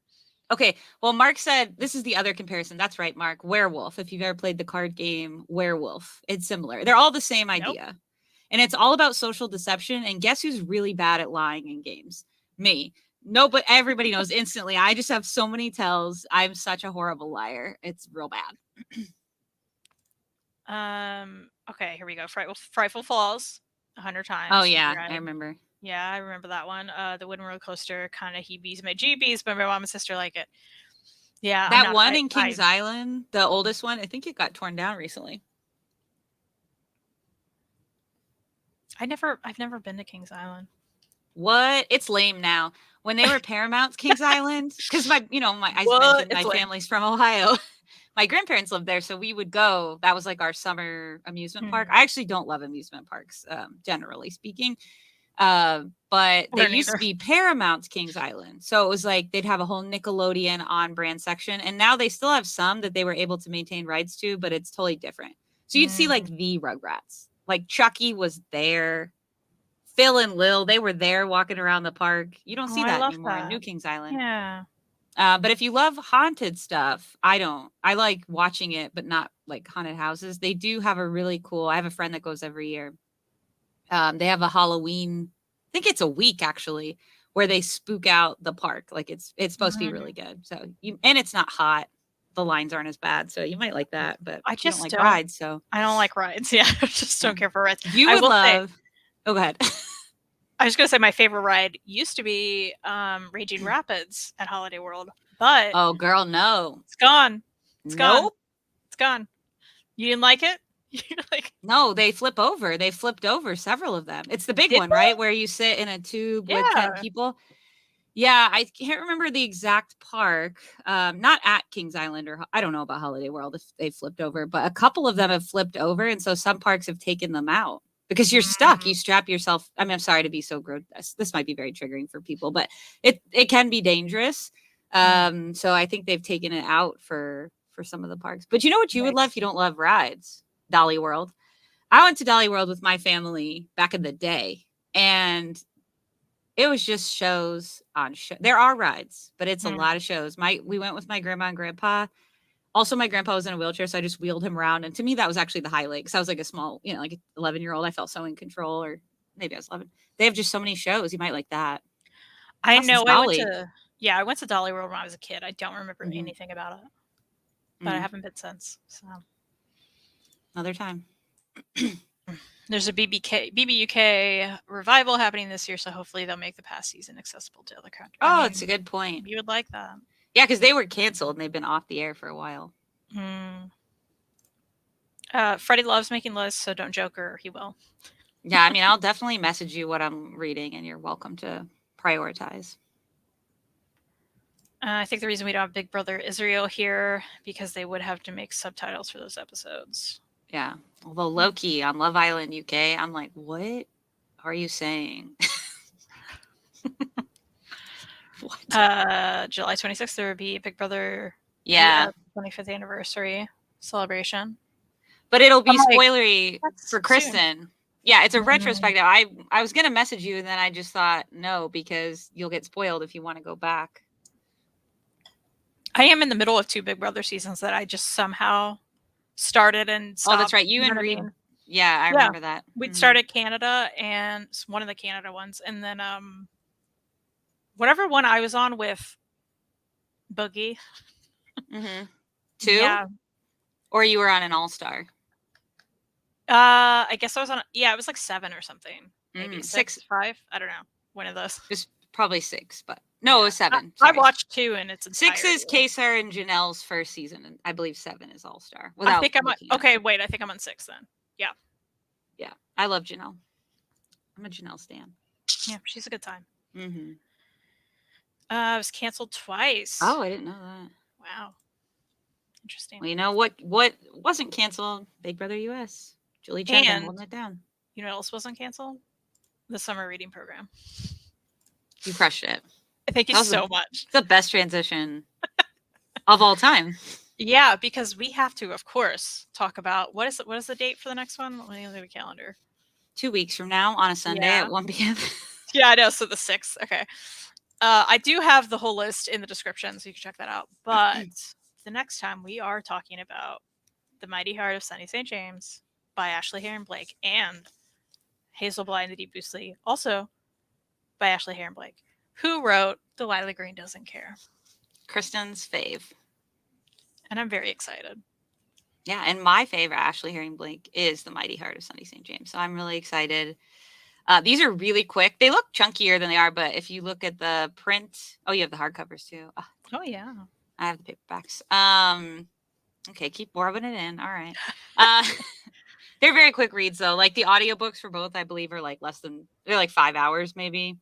So yeah, it's definitely a quick read. And there's like spoilers in both, but again, for both of them, the spoiler is in the setup. If you read like the blurb on the back, that's the big action, and it's more about how characters respond. So if you can't get to both of them, I don't really think it's that huge of a deal. But they're both great for sure. So I'm really looking forward to hearing your response to them. So because you like this one more, would you recommend I start here and then read this? You know what? No, I think start with Mighty Heart. It was written before the other one. Yeah. Oh, okay. Okay. They don't relate at all. But I don't know. That's the way I read them, and I still Gotcha. And they're different. I think Hazel Bly you'll still connect with because Hazel Bly deals a little bit with anxiety. That's like one of the big topics and how it shows up for youth, the language you can use to talk to youth about anxiety. And so I still think it'll hit. They're very different in that sense. But all of those middle grade ones, I think if you like one, you'd like the others for sure. I think so. Very exciting. Yeah, I'm excited. And as Watery Wizard says, Lost Stars will be the last episode. We will talk about Attack of the Clones and Lost Stars again. All the rest are in the description. I like that Watery didn't mention Attack of the Clones. They're like, no, it's all. They're like, can't wait for Lost Stars. That's the last review. It's not the last episode, but you know what? But we've been bouncing around some ideas for future reading programs, so same. It may be happening. And Gen Con is that week. You're right, Mark. In fact, you're going that Friday. Yeah. So, are you and Mark getting donuts at Gen Con without me? Mark. Okay, Jessica won. You were supposed to go. Remember? I know. No, I distinctly remember. But I have Maddie's going. Maddie's going. Just hop in the car. And you know what Maddie didn't do? Tell me she was officially going, and then say, "Do you want to ride with me and split gas?" She didn't. What is? You want to know? You want to know something else? This is so funny to me. Friend groups are so funny. Like people just the way they communicate. Our mutual friend, Maddie and I's mutual friend, have you seen Barbie yet? This was like last week. I said no, and I want to see Barbie. Do you want to see Barbie? She said yeah. I said here's my She's like, when are you free this weekend? I said here's my availability. She said great. Maddie wants to see Barbie too. I said awesome. Let's all go see Barbie together, right? Because duh. So then we make plans to do that, but it's all through the mutual friend. I see Maddie. Maddie stops by for a delightful surprise lunch. It was very sweet. This past week when I got back from my trip to talk about my trip, she's leaving. She's like, oh, hey, do you want to see Barbie on Sunday? And I was like, we're going to see Barbie together. That's like the plan the whole time is we all go see Barbie. So no, Maddie didn't tell me she was going to Gen Con. Okay. Jessica? So you're hanging out with Maddie and Mark and donuts without me. Jessica, I'm going to let you know. Let's see, August 4th, which is a Friday. You're off work. You're going to be in Gen Con, at Gen Con with me and Maddie and Mark, okay? Just letting you know. I don't know. Do that. I have to see if I have plans now. But I just... I believe she's only going for the day because I'm only going for the day. I know. I'm not genuinely mad. I initially put it out of my head because I know not just the travel, but I'll want to spend money there. And I just went on a big trip and I'm going to Chicago. And I'm saving to move to Portland. So that's just a lot going on right now. I know. I also shouldn't go, but I want to go and just stare at things. So you should come and just stare at things and we'll both try not to spend money and then probably spend a little bit. I will look at my calendar. I'll talk to Maddie at the Barbie movie. She will also coincidentally be at this afternoon and test the waters. And James, I've been to Indiana. I want to be clear. I used to live in Louisville, so a bunch of stuff for my grad program was in Indiana because they want to make us learn in other environments. So I love Nashville, Indiana. That's my favorite place. You have redeeming qualities. You got the Fever, which is a great team, up and coming WNBA team. I know about them. I do. So I know stuff's there. But yeah, that would be so cool, Mark. You should get donuts. Mark, And then what donuts should we get? Yeah. Let's talk about it. Cycle, hello. We're about to leave. Watch this back. Hey. Awesome. Well, I can't wait for 2 weeks from now. Yeah, when we're gonna hang out at Gen Con and then we're gonna talk about these Ashley Aaron Blake books. It's gonna be great. We'll see what happens. But I do, of course, want to hear all about it, and I want to see if you do cave and get something at Gen Con, Oh, you'll know because you're gonna be there. Well, I got to text. We got to get off this air, but I want to show you. I did get some Button Shy games in the mail that I pre-ordered while I was gone. Please, so I'll send you pics of those. Wonderful. And Mark's gonna Instagram message you. Wonderful, Mark. Please do. Please do. All right. Well, thank you everybody for joining us. We appreciate it. And Freddie's demanded the Gen Con slide with you. I'm gonna see what happens. Freddie. We'll see. All right. We'll see. We'll see you on the next summer reading program again. That same weekend as Gen Con. Okay. Bye. Bye.